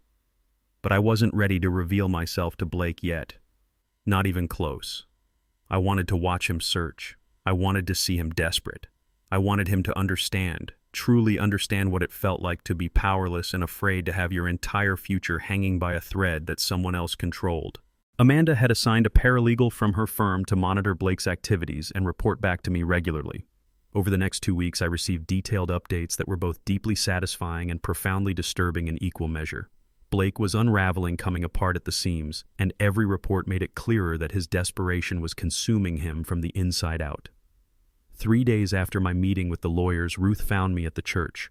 I was still working there, still sweeping the steps and helping with the food program, not ready to leave the community that had shown me kindness when I had nothing. Ruth's face was troubled as she approached. George Blake came to First Baptist yesterday afternoon, she said, keeping her voice low even though we were alone. He was offering $50 to anyone who could tell him where you were staying. He went around asking everyone, showing them a photo of you on his phone, getting more frantic with each person who said they hadn't seen you. What did Pastor Williams do? Ruth smiled grimly. Pastor refused to speak with him at first, just kept doing his work. But Blake became aggressive, started raising his voice right there in the church. He was saying it was a life or death emergency, that you were in danger on the streets, that we were being irresponsible by not helping him find you. Pastor finally had enough and asked him to leave. How did Blake look? I asked, curious despite myself. Ruth's expression grew more concerned. Terrible, George. Like he hasn't slept in days. His clothes were wrinkled, he needed a shave, and his hands were shaking so badly he could barely hold his phone steady. I've seen desperate people before, but this was different. This was a man on the edge of complete collapse. 2 days later, Pete Johnson brought me another report. Blake had actually hired Pete to help canvass the neighborhood, not knowing that Pete had no intention of actually helping him find me. "George, it's like watching a man destroy himself in real time," Pete said, shaking his head. "Blake's going door to door all through Cascade Heights, showing your photo, offering money to anyone who'll tell him where you are. But here's the thing, nobody's helping him. Not a single person." "Why not?" I asked. Though I thought I already knew the answer. Pete grinned. "Mrs. Patterson might have closed her curtains that night, but she told everyone in the neighborhood exactly what she heard. The Johnsons next door, the Washingtons across the street, everyone knows what Blake did. They know he used racist language, that he threw out an elderly black man on the day of his daughter's funeral. The whole black community is stonewalling him, and it's beautiful to watch." He paused, then continued. "Mrs. Patterson told Blake straight to his face that she'd never seen you. The Johnsons claimed they didn't even know Janelle had a father. Person after person, door after door, everyone's protecting you from him. The whole community is working against him, George. And honestly, it's one of the most beautiful examples of black solidarity I've ever seen." I felt a warmth spread through my chest that had nothing to do with the autumn sunshine.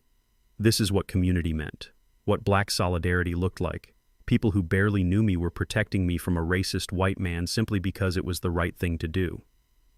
Amanda's investigator brought even more detailed reports. Blake had expanded his search to every homeless shelter in Atlanta, visiting them at different times of day, showing my photo to staff and residents, growing more desperate with each dead end. He'd hired his own private investigator to try to track me down. He'd even contacted some of my former teaching colleagues, claiming there was an emergency, and he needed to find me urgently. A week after the initial revelation, James Franklin called me with news that made my blood run cold, even as it confirmed how desperate Blake had become. "Mr. Carter Blake has filed paperwork with the court claiming that you may be suffering from dementia or diminished mental capacity," James said, his voice grave. "He's trying to get himself appointed as your legal guardian." Guardian. The word felt like poison in my mouth. "It's a desperate move," James explained. "If he could somehow convince a judge that you're incapable of managing your own affairs, he could potentially gain control over your assets as your court-appointed guardian. Of course it won't work. We have cognitive assessments from your recent meetings proving you're completely competent. But it shows how far he's willing to go, Mr. Carter. He's literally trying to steal your inheritance by claiming you're senile. So he's rewriting history," I said bitterly, "making himself the concerned son-in-law instead of the abusive racist he actually is." "Exactly," James confirmed. "But it won't work. We've already filed counter motions with the court, including documentation of his abuse and the will clause that permanently bars him from any benefit from your estate." 3 days later, Pastor Williams called with another disturbing report.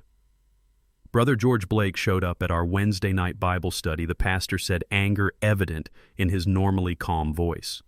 He actually interrupted the service, demanding to know where you were. He was saying you were mentally ill and needed help, that the church was being irresponsible by not telling him your location. I had the deacons remove him. How did he react? Pastor Williams sighed. Like a cornered animal. He started shouting about how he had powerful lawyers, how the church would regret not helping him, how we'd be held responsible if anything happened to you. The deacons had to physically escort him out. Brother George, that man is coming apart at the seams. The paralegals' reports confirmed this deterioration. Blake had stopped going to work entirely. His car was spotted at various locations around Atlanta at all hours of the day and night, suggesting he wasn't sleeping. He'd been seen at the Greyhound bus station, apparently thinking I might be trying to leave the city. He'd checked emergency rooms, thinking I might be hospitalized. He was searching with the manic energy of a desperate man who knew his time was running out. 8 days into the second week, Blake made a move that showed just how far he'd fallen. He created a fake social media account pretending to be a homeless services outreach worker. He posted in local Facebook groups claiming he was looking for an elderly black man named George Carter who needed assistance with accessing benefits. He shared my photo and wrote a whole story about wanting to help. The post was reported within hours. Multiple people in the Cascade Heights community recognized it as Blake's work and called him out publicly. The comments section turned into a referendum on Blake's behavior, with dozens of people sharing what they knew. "Your son-in-law threw this man out on the day of his daughter's funeral," one comment read. "Used the N-word, left him homeless. Now he's pretending to care. This is manipulation, not help."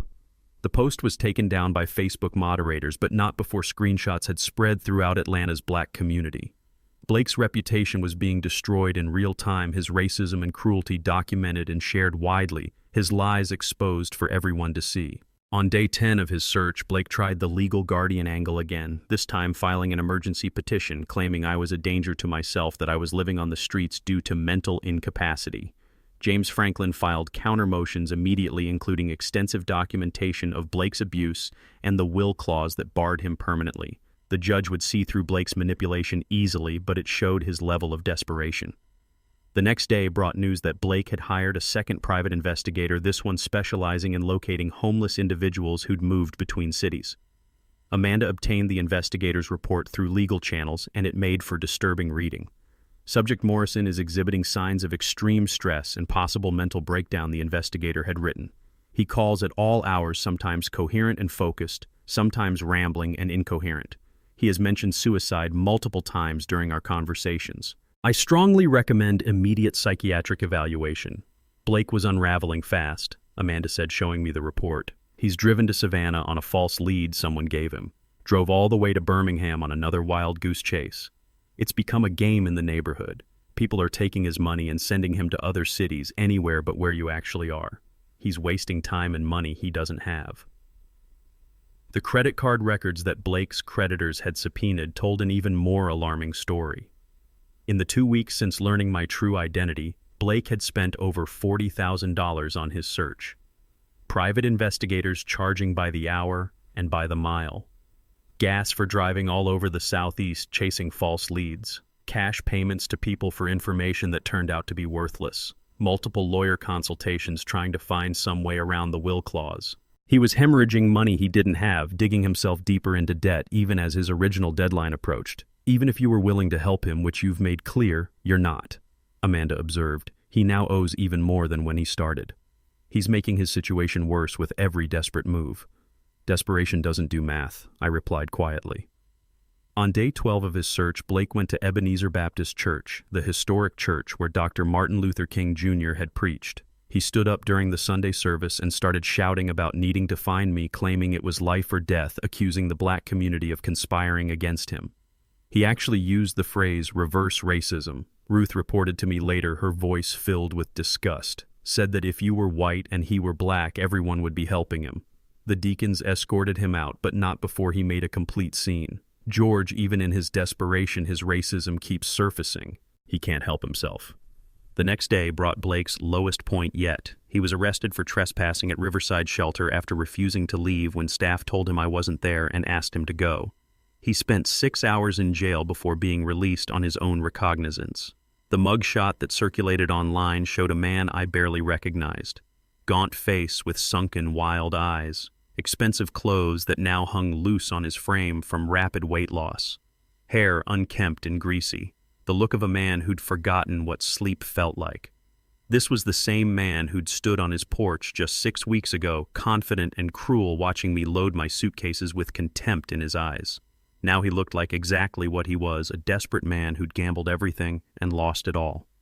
On day 14, Pete overheard another crucial piece of information. Blake was sitting in his car outside a shelter talking on his phone loud enough that Pete could hear from where he was working across the street. I understand the deadline, Blake was saying, his voice cracking with stress. These people don't accept excuses. I know that. Just give me 5 more days, please. Just 5 more days and I'll have the money. I'm doing everything I can to find him. Pete found me at the church later that day. George, whatever he owes, whoever he owes it to, he knows exactly what's coming if he doesn't pay. He's terrified. And he knows you're his only possible salvation. But what he doesn't know, I said quietly, is that his own actions made that salvation impossible. That evening, sitting in my suite at the Ritz-Carlton, I reviewed all the reports and photographs Amanda's paralegal had compiled.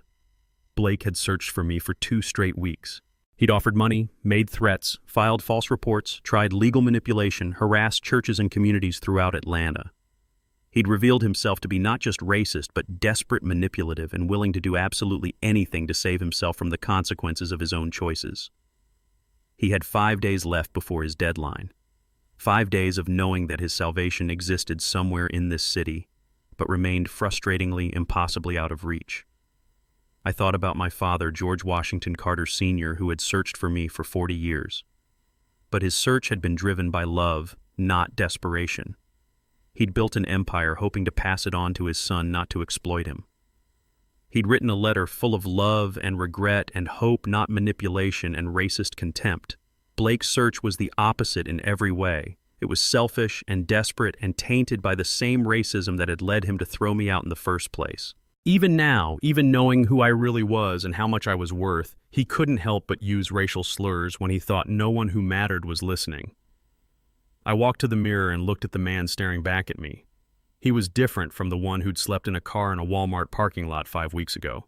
Better clothes, certainly. Better fed without question. But more than that, there was a hardness in his eyes that hadn't been there before. A knowledge of what cruelty looked like up close. An understanding of how quickly dignity could be stripped away and how precious and powerful it was to reclaim it. Tomorrow, I decided. Tomorrow I would let Blake find me, but not at a shelter or a soup kitchen. Not as the powerless old man he'd discarded like trash. Tomorrow Blake would walk into a conference room at Morrison & Associates expecting another dead end in his desperate search. Instead, he would find me sitting there in a $2,000 suit with lawyers flanking me on both sides with documents spread out before me showing exactly who I was and exactly what he'd lost through his own stupidity and hatred. Tomorrow, Blake would learn that the old black man he'd called the N-word was actually worth $3.8 billion, that the father-in-law he'd thrown away could have saved him from his gambling debts with what amounted to pocket change, that he was now legally and permanently barred from accessing any of it because of his own racist abuse. Tomorrow, Blake would understand that actions have consequences, that racism has a price, that cruelty can destroy not just the victim, but the perpetrator as well. For the first time since Janelle's death, I felt something close to peace as I prepared for bed that night. Not because I wanted revenge, though I'd be lying if I said the thought didn't provide some satisfaction, but because I was finally going to reclaim my dignity. Finally going to stand before the man who'd tried to strip it away and show him that he had failed completely. Blake had thought he'd destroyed me that night when he threw me out with his racial slurs and his contempt. Instead, through his own greed and cruelty and racism, he had destroyed himself. And tomorrow, he would learn that lesson in the most painful way possible. I slept well that night, deeply and peacefully, with my father's ring on my finger and the knowledge that justice delayed for decades, but finally arriving could indeed be sweet. Tomorrow, Blake Morrison would learn what it meant when a black man he'd called worthless turned out to hold his entire future in his hands. And that black man would say no. I chose Tuesday morning for the confrontation deliberately, exactly 6 weeks after Blake had thrown me out. The symmetry felt appropriate, almost poetic. 6 weeks ago, I'd been powerless, broken, sleeping in my car. Today, I would face him as one of the wealthiest black men in America. I arrived at Morrison & Associates at 9:30, giving myself time to settle in and review the strategy with James Franklin and Amanda Sterling. The custom-tailored charcoal suit that had been delivered to my hotel the previous day fit perfectly. $2,000 for the suit alone, $500 for the Italian leather shoes, $200 for the silk tie. The transformation was complete.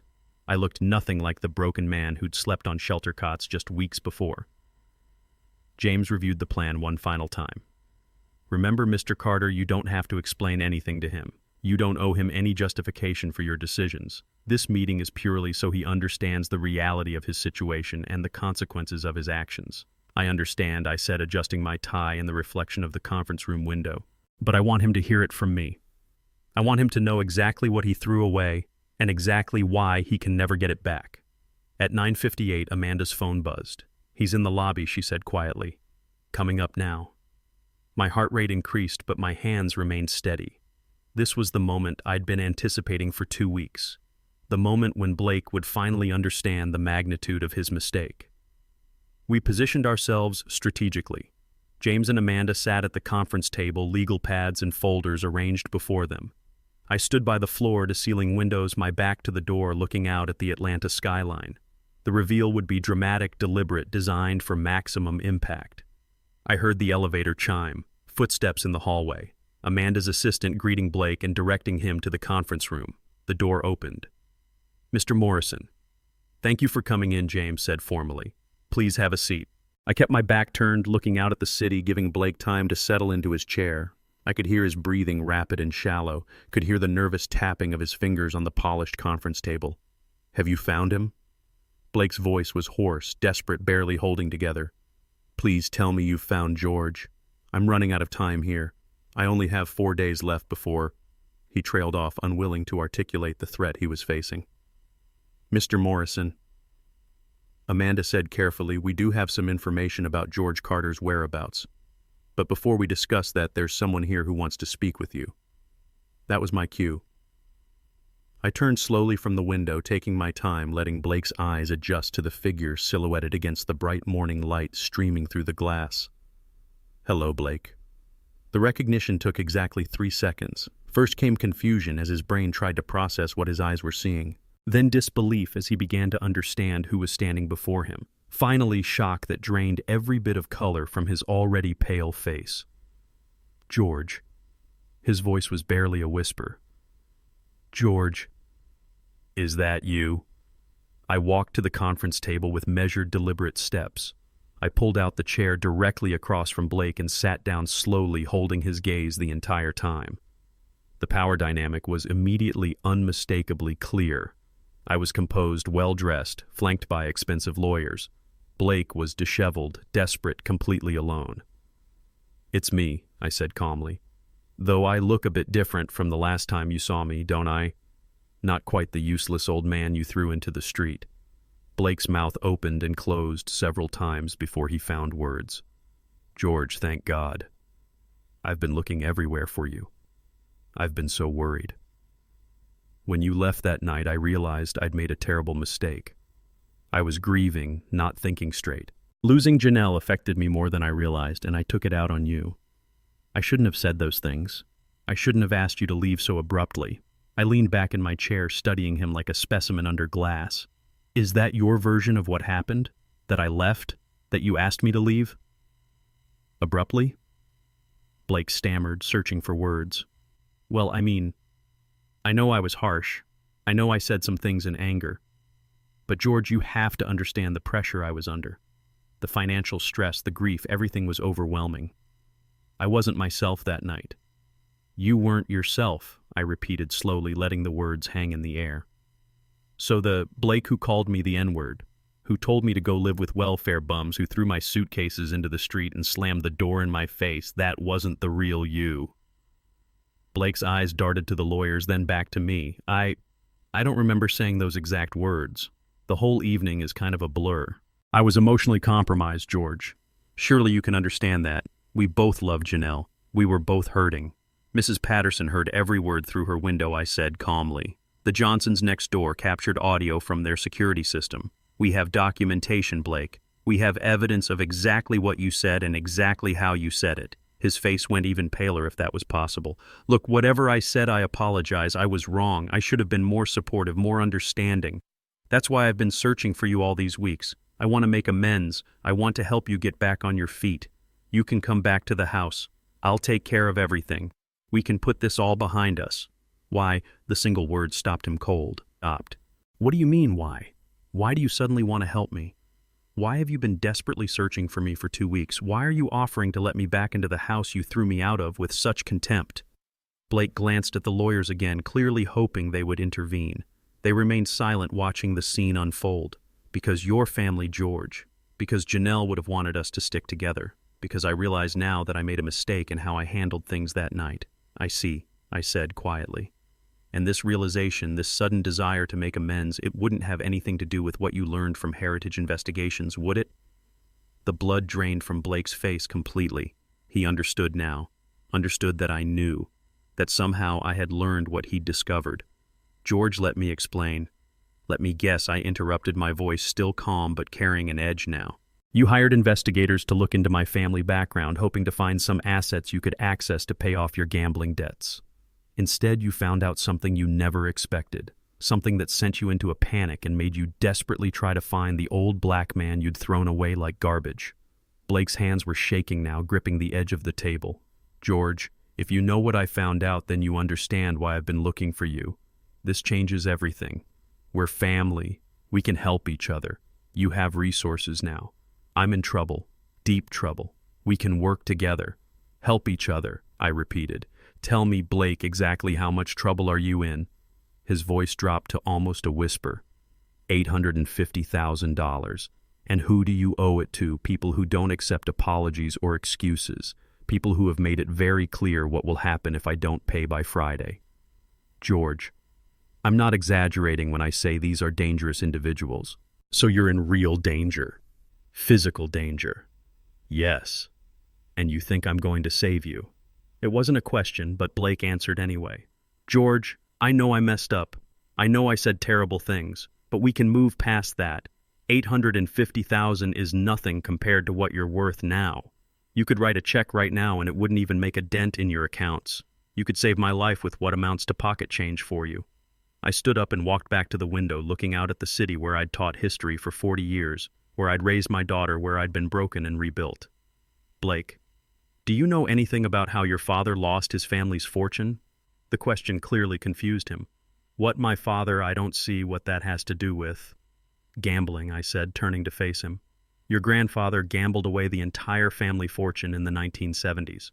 Your father spent his entire life trying to rebuild what was lost and never succeeded. And you, Blake, you followed right in your grandfather's footsteps. Gambling, addiction, destroying everything you touched. Blake's jaw clenched. That's not fair. I had some bad luck, made some poor investments. You have a gambling addiction, I said flatly. The investigator's report details your visits to casinos over the past 5 years. Hundreds of trips, millions of dollars lost. This isn't bad luck, Blake. This is a disease you refused to treat, a problem you hid from everyone, including my daughter. I can get help, Blake said desperately. I'll go to therapy, join Gamblers Anonymous, whatever you want. Just help me get out of this immediate situation, and I promise I'll change. Tell me how it started, I said, sitting back down. Tell me the truth about your gambling. Blake swallowed hard, his Adam's apple bobbing visibly. It started small. Just betting on football games with some guys I knew from college. I won, sometimes lost, sometimes. It was just fun, just entertainment. But then I started losing more than I was winning, and I thought if I just bet bigger amounts, I could win back what I'd lost. The gambler's fallacy, I observed. I didn't see it that way at the time, Blake continued, his voice shaking now. I thought I was smart enough that I understood the odds better than other people. By the time I realized I had a real problem, I was already in too deep. How deep? Blake took a shaky breath. 200,000. This was 3 years ago, while Janelle was still healthy before the cancer. I went to some people I shouldn't have, people who loan money at rates that should be illegal. I told myself I'd pay them back quickly, that I just needed time to get back on my feet and win some of it back. But you kept gambling. I couldn't help it. Blake's voice cracked. Every time I got a little bit ahead, I'd think just one more bet, just one more win, and I could pay everything off at once.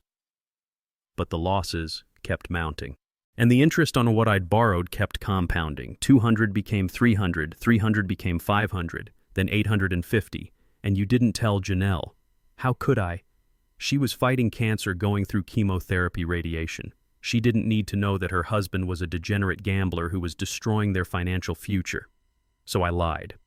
I told her business was slow, that we needed to be careful with money, all while I was bleeding us dry at casinos and sports books.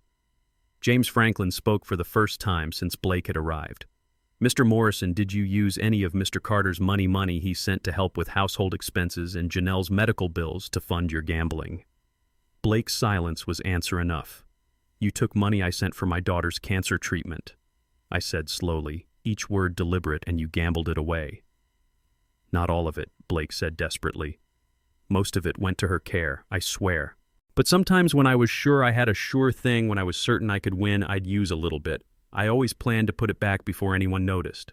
I was going to win big and replace it, and nobody would ever know. But you never did. No, Blake whispered. I never did. What happened after Janelle died, I asked, not turning around.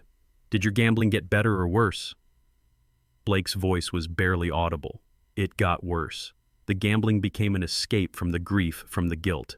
Every time I'd sit at a slot machine or place a bet for those few minutes, I wouldn't have to think about losing her, about being alone. The debt kept growing. 200 became 500, became 850. The interest compounds weekly. These people don't care about excuses or sob stories, and that's when you hired Heritage Investigations. Yes, Blake admitted. I was desperate. I thought maybe there was some hidden asset through Janelle's family. Maybe you had a life insurance policy or a pension I could access. Maybe there was property somewhere. I was looking for anything that could save me. And what did you find? Blake looked up at me, and for the first time I saw genuine fear in his eyes.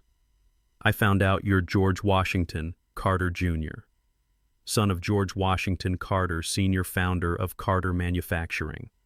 I found out that the old black man I threw out of my house, the man I called, that word, is actually worth $3.8 billion.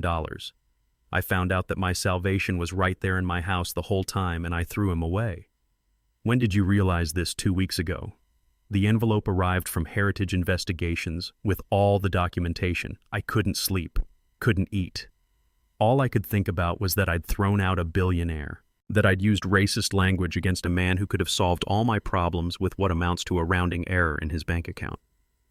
That my only salvation was the person I'd abused in the worst possible way. And you thought if you could just find me, you could convince me to help you.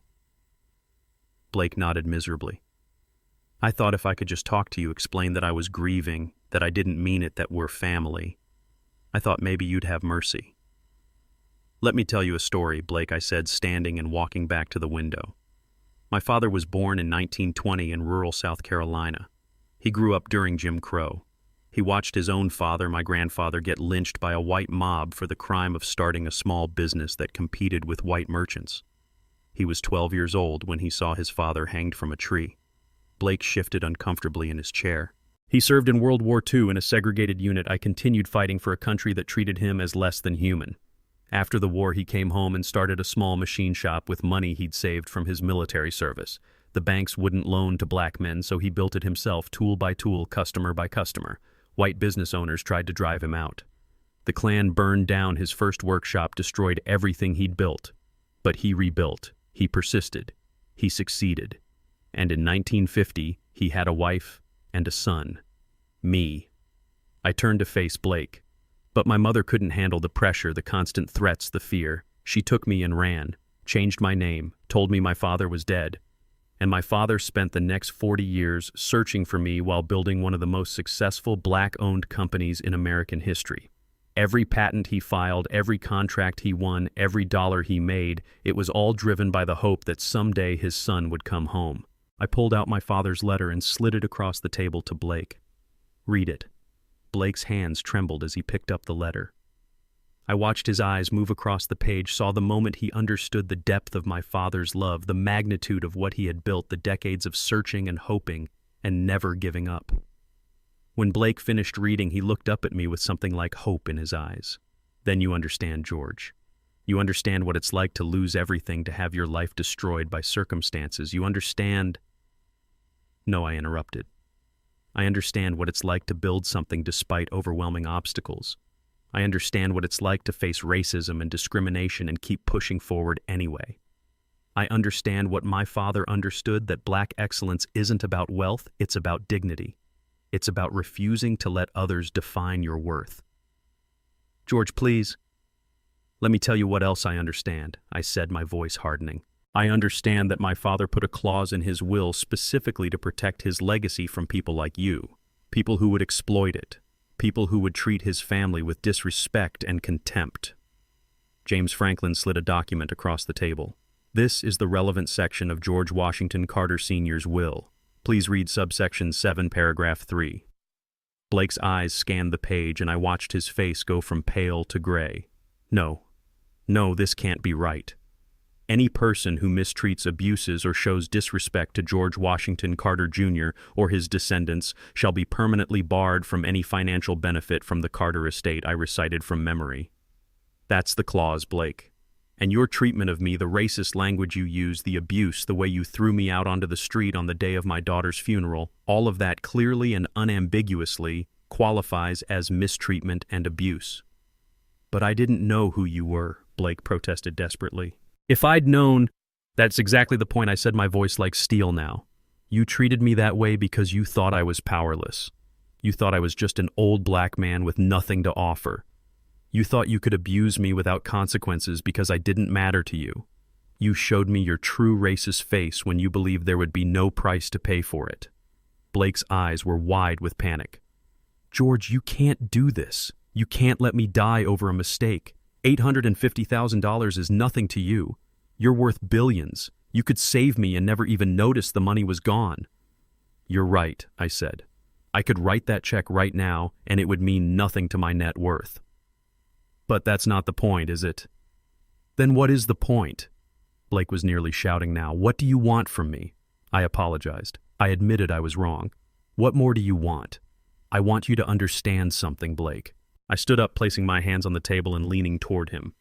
Respect isn't something you give only when someone has power or money. Respect is something you give because people are human beings with dignity and worth regardless of their circumstances. You used racial slurs against me. You threw me out on the day of my daughter's funeral. You erased Janelle's memory from your home within weeks, bringing another woman into her house while she was barely cold in the ground. And you did all of that because you thought your whiteness and your position gave you the right to treat an elderly black man however you wanted, without consequences. George the Fur. And now I continued. You've discovered that the powerless old black man you abused is actually worth billions. And you want me to save you because suddenly I matter. Suddenly I have value. Suddenly I deserve respect. But it's too late, Blake. The respect I needed was that night when you threw me out. The kindness I needed was when I was sleeping in my car. The humanity I deserved was before you knew who I really was. Blake was crying now, tears streaming down his face. Please, George, I'm begging you. These people will kill me. I have 4 days left. 4 days and I'm dead. You're the only person who can save me. No, I said quietly. I'm the only person who could have saved you. Past tense. Because the moment you abused me, you triggered that will clause. And that clause is absolute and irrevocable. Amanda spoke up. Mr. Morrison, even if Mr. Carter wanted to help you, which he's made very clear he does not, he is legally prohibited from doing so. Any financial benefit extended to you would violate the terms of his father's will and could jeopardize Mr. Carter's entire inheritance. The clause was designed specifically to prevent exactly what you're attempting now, exploiting Mr. Carter's wealth after having mistreated him. Blake turned to James Franklin, grasping for any hope. There has to be something, some legal workaround, some way to— There isn't, James said firmly. The will is ironclad. 3 separate legal teams have reviewed it over the decades. The language is clear and unambiguous. You are permanently barred from any benefit from the Carter estate. There is no appeal process, no exceptions, no loopholes. What's done is done. Blake's face crumpled completely. Then I'm dead. You're sentencing me to death. No, I said, walking toward the door. You sentenced yourself. Every racist word you used, every cruel action you took, every moment you treated me as less than human because you thought I was powerless, those were your choices, Blake. Those were your decisions. And now you're facing the consequences of those choices. I paused at the door and looked back one last time. You know what the saddest part is, Blake? If you had just been kind, if you had just let me stay in the house and grieve my daughter in peace, none of this would be happening. You'd have access to more money than you could ever need. Your debts would be nothing. Your life would be secure. But you couldn't do it. You couldn't show basic human decency to an old black man because your racism was stronger than your common sense. And that racism has destroyed you more thoroughly than any creditor ever could. Blake lurched to his feet. You can't do this. I was married to your daughter. I'm family. Janelle loved me. You dishonored my daughter's memory. I said, my voice cold now. You threw out her belongings like trash. You brought another woman into her home weeks after her death, and you abused her father because you thought he was worthless. Janelle would be ashamed of the man you've become, Blake. Ashamed that she ever loved you. George, please. Blake was begging now, reaching toward me across the table. I'll do anything. I'll give you the house. I'll give you everything I own. Just save my life. Everything you own. I smiled without humor. Blake, let me tell you something else. That house you've been living in, the one you thought was yours, I bought it 3 days ago. Paid cash. It's mine now, along with everything in it. You have 72 hours to vacate the premises. Blake staggered backward. What, the house was in foreclosure? You haven't paid the mortgage in 3 months. The bank was preparing to seize it. I bought it from them at a discount. So everything you own already belongs to me, and I'm giving you 3 days to remove your personal belongings. Anything left behind will be disposed of. You can't? I can and I have, I said. The eviction notice will be delivered this afternoon. Blake turned to the lawyers, desperate for someone to tell him this wasn't happening. They remained silent, professional, unmoved by his panic. One more thing, Blake, I said, opening the door. The black community in our old neighborhood, they've been protecting me from you for 2 weeks. Every person you asked for help, every door you knocked on, every $50 you offered, they all refused you. Not because they didn't know where I was, but because they knew what you'd done to me. Mrs. Patterson coordinated the neighborhood watch. The Johnsons documented your racist rants. Pastor Williams recorded your harassment. Pete Johnson reported every desperate conversation. They all protected me because that's what community does. We protect our elders from people like you. I stepped into the hallway. Blake Morrison, white man who thought marrying a black woman gave him permission to abuse her black father, was learning the hardest lesson of his life. That power isn't about money or race or position. Power is about knowing your worth and refusing to let anyone diminish it. Goodbye, Blake. I hope the next 4 days teach you something about humility and respect, though I doubt they will. His screaming followed me down the hallway. George, please. You can't leave me like this, George. George, you can't just let them kill me. I kept walking, my head high, my shoulders back, my father's ring solid and real on my finger. Amanda and James flanked me, a protective presence, as we walked to the elevator. When we reached the lobby, Amanda turned to me.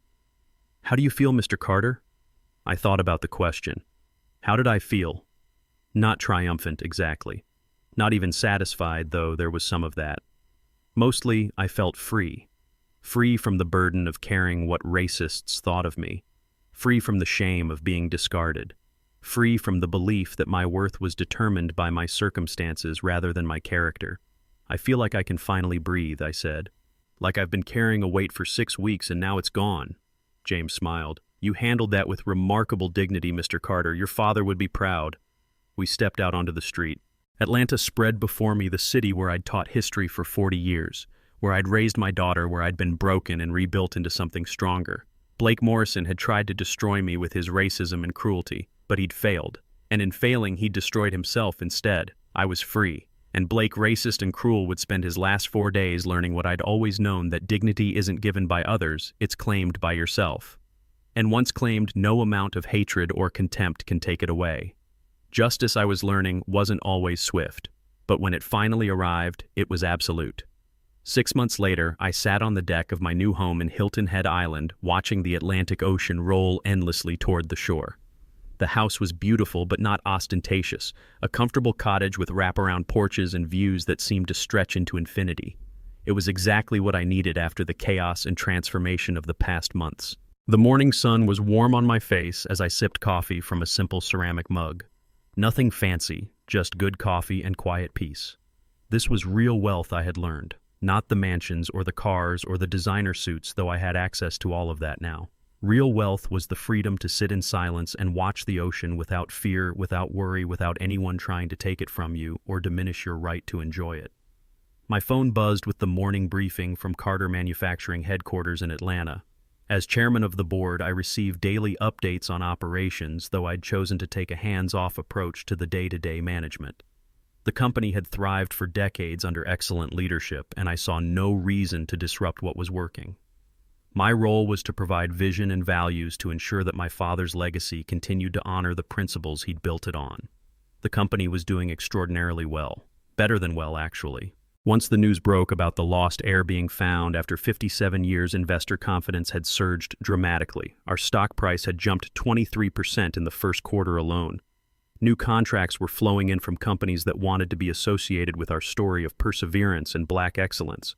The board had voted unanimously to rename our scholarship program the George Washington Carter Senior Memorial Scholarship Fund, awarding full rides to promising black students pursuing engineering and business degrees at HBCUs across the South. But my real passion project, the work that got me out of bed each morning with purpose and fire in my heart, was the Janelle Carter Foundation.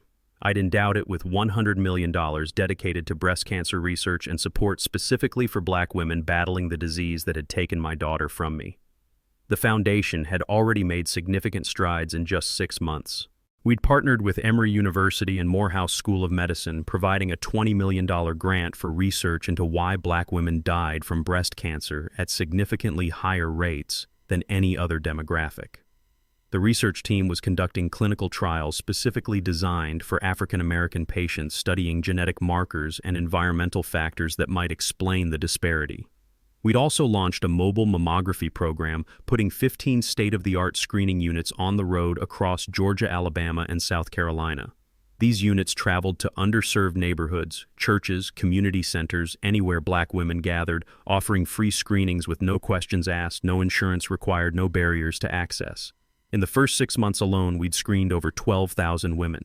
We'd detected 47 cases of early-stage cancer that might otherwise have gone undiagnosed until it was too late.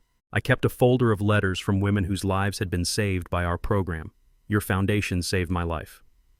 One letter read, written in careful handwriting on flowered stationery, "I'm Patricia Johnson from Atlanta. I couldn't afford screening. My insurance wouldn't cover it. I kept putting it off, telling myself I felt fine, that I was probably worrying over nothing. But when your mobile unit came to my church, I decided to get checked. They found a tumor. Caught it early. I'm cancer-free now because we caught it in time. Thank you for giving me the chance to see my grandchildren grow up." Another letter from Maria Washington in Savannah brought tears to my eyes every time I read it. I'm a single mother of 3. When I was diagnosed, I thought I'd have to choose between getting treatment and feeding my kids, between saving my life and keeping a roof over our heads. The Janelle Carter Foundation made sure I didn't have to choose. They covered my chemotherapy, my radiation, my surgery. They provided transportation to appointments. They even helped with childcare while I was too sick to care for my babies. I'm alive today because someone decided Black women's lives matter enough to invest in saving them. The foundation had also established 18 survivor support groups across 3 states, led by survivors and trained therapists who understood the unique challenges Black women faced when battling cancer. The emotional toll, the financial stress, the impact on families, the way our community often expected us to be strong and silent about our suffering. We'd launched education and prevention programs, teaching self-examination techniques in high schools and community centers, distributing 50,000 educational booklets through Black churches, running a social media campaign with the hashtag Janelle's Legacy that was reaching hundreds of thousands of people. Just last month, a foundation-funded study had been published in the Journal of the American Medical Association. The research team had identified 3 genetic markers that appeared more frequently in Black women with aggressive forms of breast cancer. This discovery could potentially lead to targeted treatments that would save thousands of lives in the coming years. Dr. Kenya Williams, the lead researcher, had called me personally to share the news.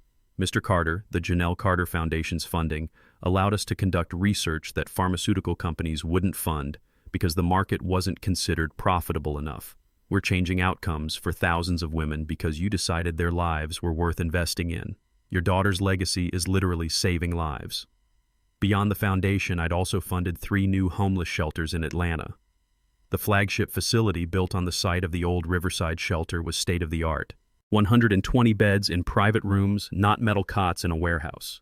Job training programs that taught resume writing, interview skills, and offered certification courses in trades like plumbing, electrical work, and HVAC repair.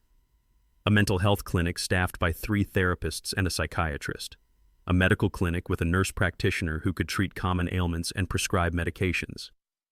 We'd named it the Janelle Carter Hope Center, and Pastor David Williams ran the programs there with the same compassion he'd shown me during my darkest days. In 6 months, 67% of residents had secured stable housing and employment. We were changing lives, breaking cycles, giving people dignity and hope. I'd gotten a letter just last week from Dennis Crawford, a 62-year-old man who'd been staying at the old Riverside shelter when I was there. "Mr. Carter, I was where you were, thrown away by family who decided I wasn't worth keeping around. I was sleeping on that same cot you slept on, listening to Gerald cough, thinking my life was over. The Janelle Carter Hope Center gave me more than a bed. It gave me my dignity back. I went through the electrical certification program. Now I have my own apartment and I'm working as a licensed electrician.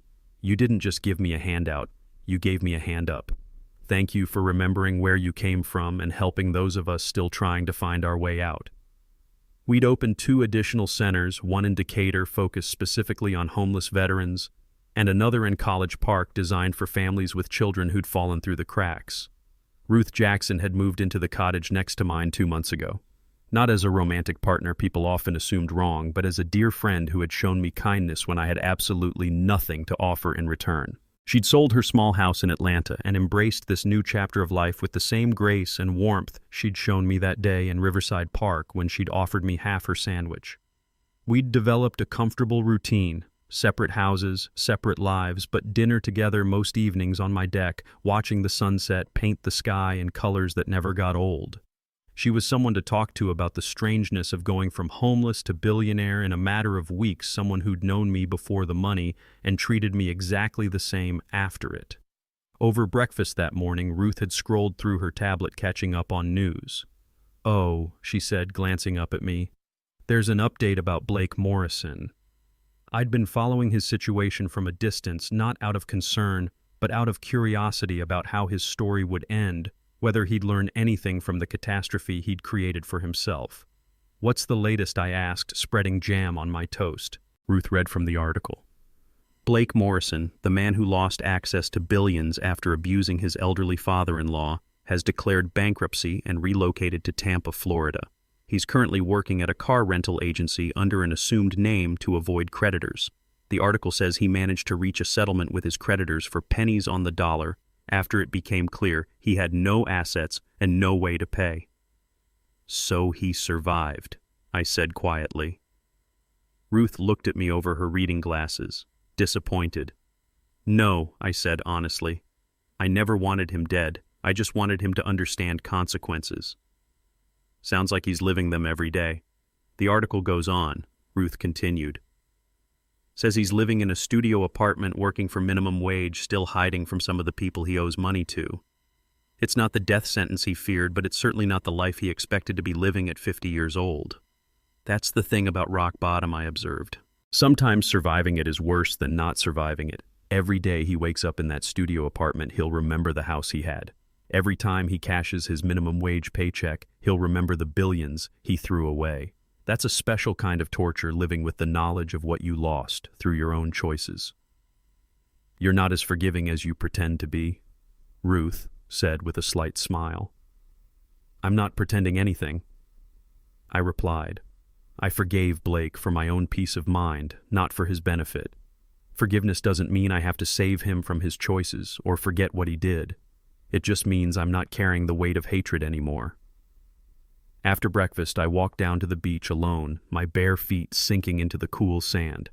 I'd brought something with me, a letter I'd written to Janelle months ago but never sent because there was nowhere to send it to. I sat on a piece of driftwood that had washed up on shore and read it one more time.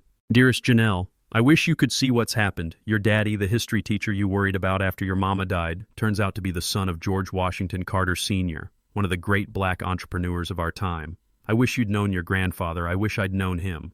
But his legacy lives on through me now, through the foundation in your name, through the communities we're helping, through the lives we're saving. Blake showed his true self after you were gone.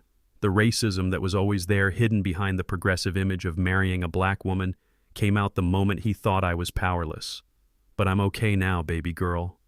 Better than okay. I'm free. Your death broke my heart. Blake's cruelty nearly broke my spirit. But discovering who I really am, who we really are, that healed me in ways I didn't know I needed. I love you, and I promise I'll make our family name mean something again. Your father always, George Washington Carter Jr." I folded the letter carefully and tucked it back into my pocket. Some conversations didn't need to be sent to be real. Some words existed in the heart where the people we'd lost could still hear them.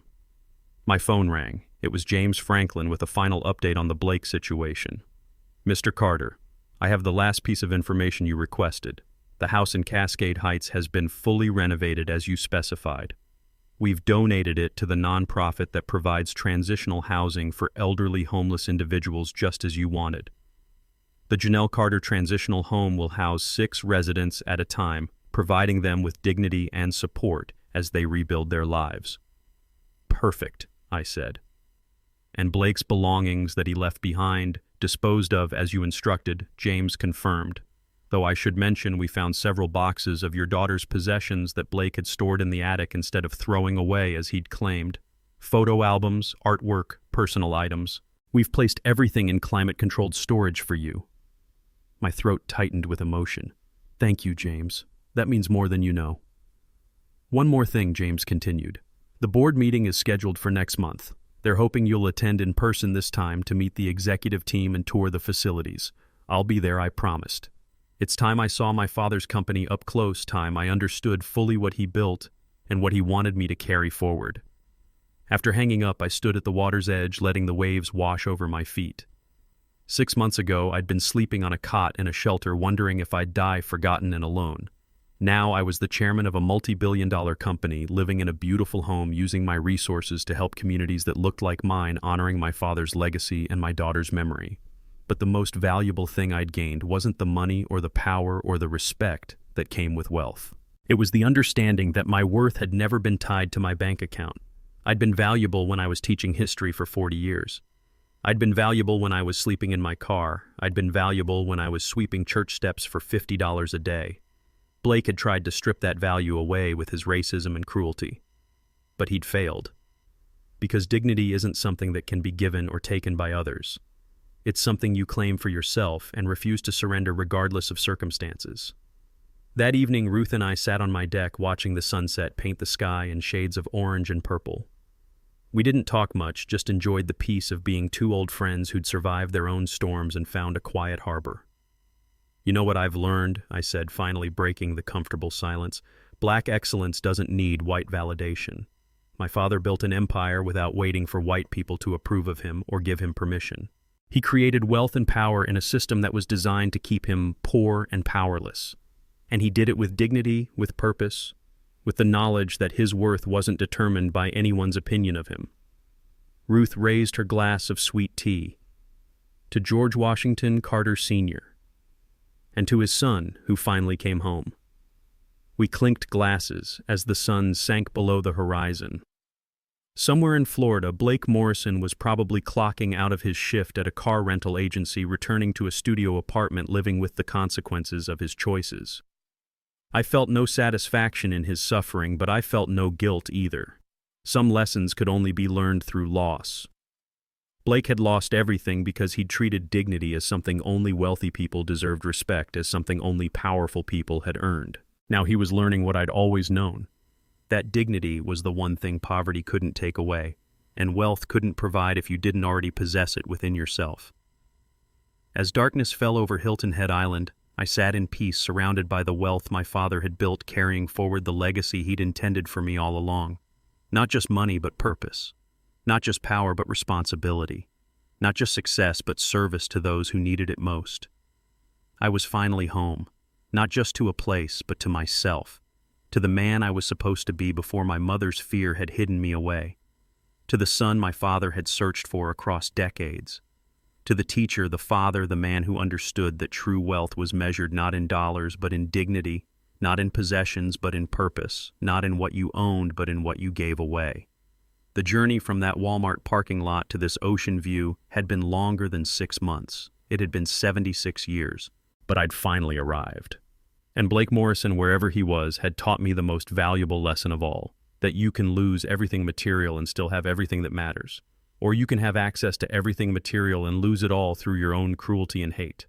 I chose dignity, Blake chose racism, and we both got exactly what we deserved. This story reveals a painful truth about racism in America. It often hides behind progressive facades until the mask slips. Blake's racism wasn't created when he threw George out. It was always there, concealed behind the image of marrying a black woman, waiting for the moment when he thought he could show his true face without consequences. The cruel irony is that Blake destroyed himself not through his racism alone, but through his assumption that a black elder had no power, no value, no recourse. He judged George's worth by his circumstances and skin color, never imagining the truth beneath the surface. George Washington Carter Sr. understood something essential about protecting black wealth in a country built on exploitation. His will clause wasn't just about money, it was about dignity. He knew that racism often manifests as exploitation. and he built protections accordingly, ensuring that anyone who showed disrespect would be permanently barred from benefiting. The lesson isn't that money solves racism. George was the same dignified man homeless as he was wealthy. The lesson is about recognizing human worth beyond economic status, respecting elders regardless of circumstances, and understanding that cruelty has consequences that can't be undone. This wasn't revenge. This was justice. Sometimes the most powerful thing you can do is nothing at all. If this story moved you, hit that like button and subscribe to the channel. Share it with someone who needs to hear that it's never too late for justice, that dignity matters more than money, and that cruelty always has consequences. Drop a comment below and tell me, have you ever had to stand up to someone who disrespected you because of your age, race, or circumstances? What happened? How did you reclaim your power? Remember, dignity isn't something anyone can give you or take away. It's something you claim for yourself and refuse to surrender no matter what. Thank you for watching.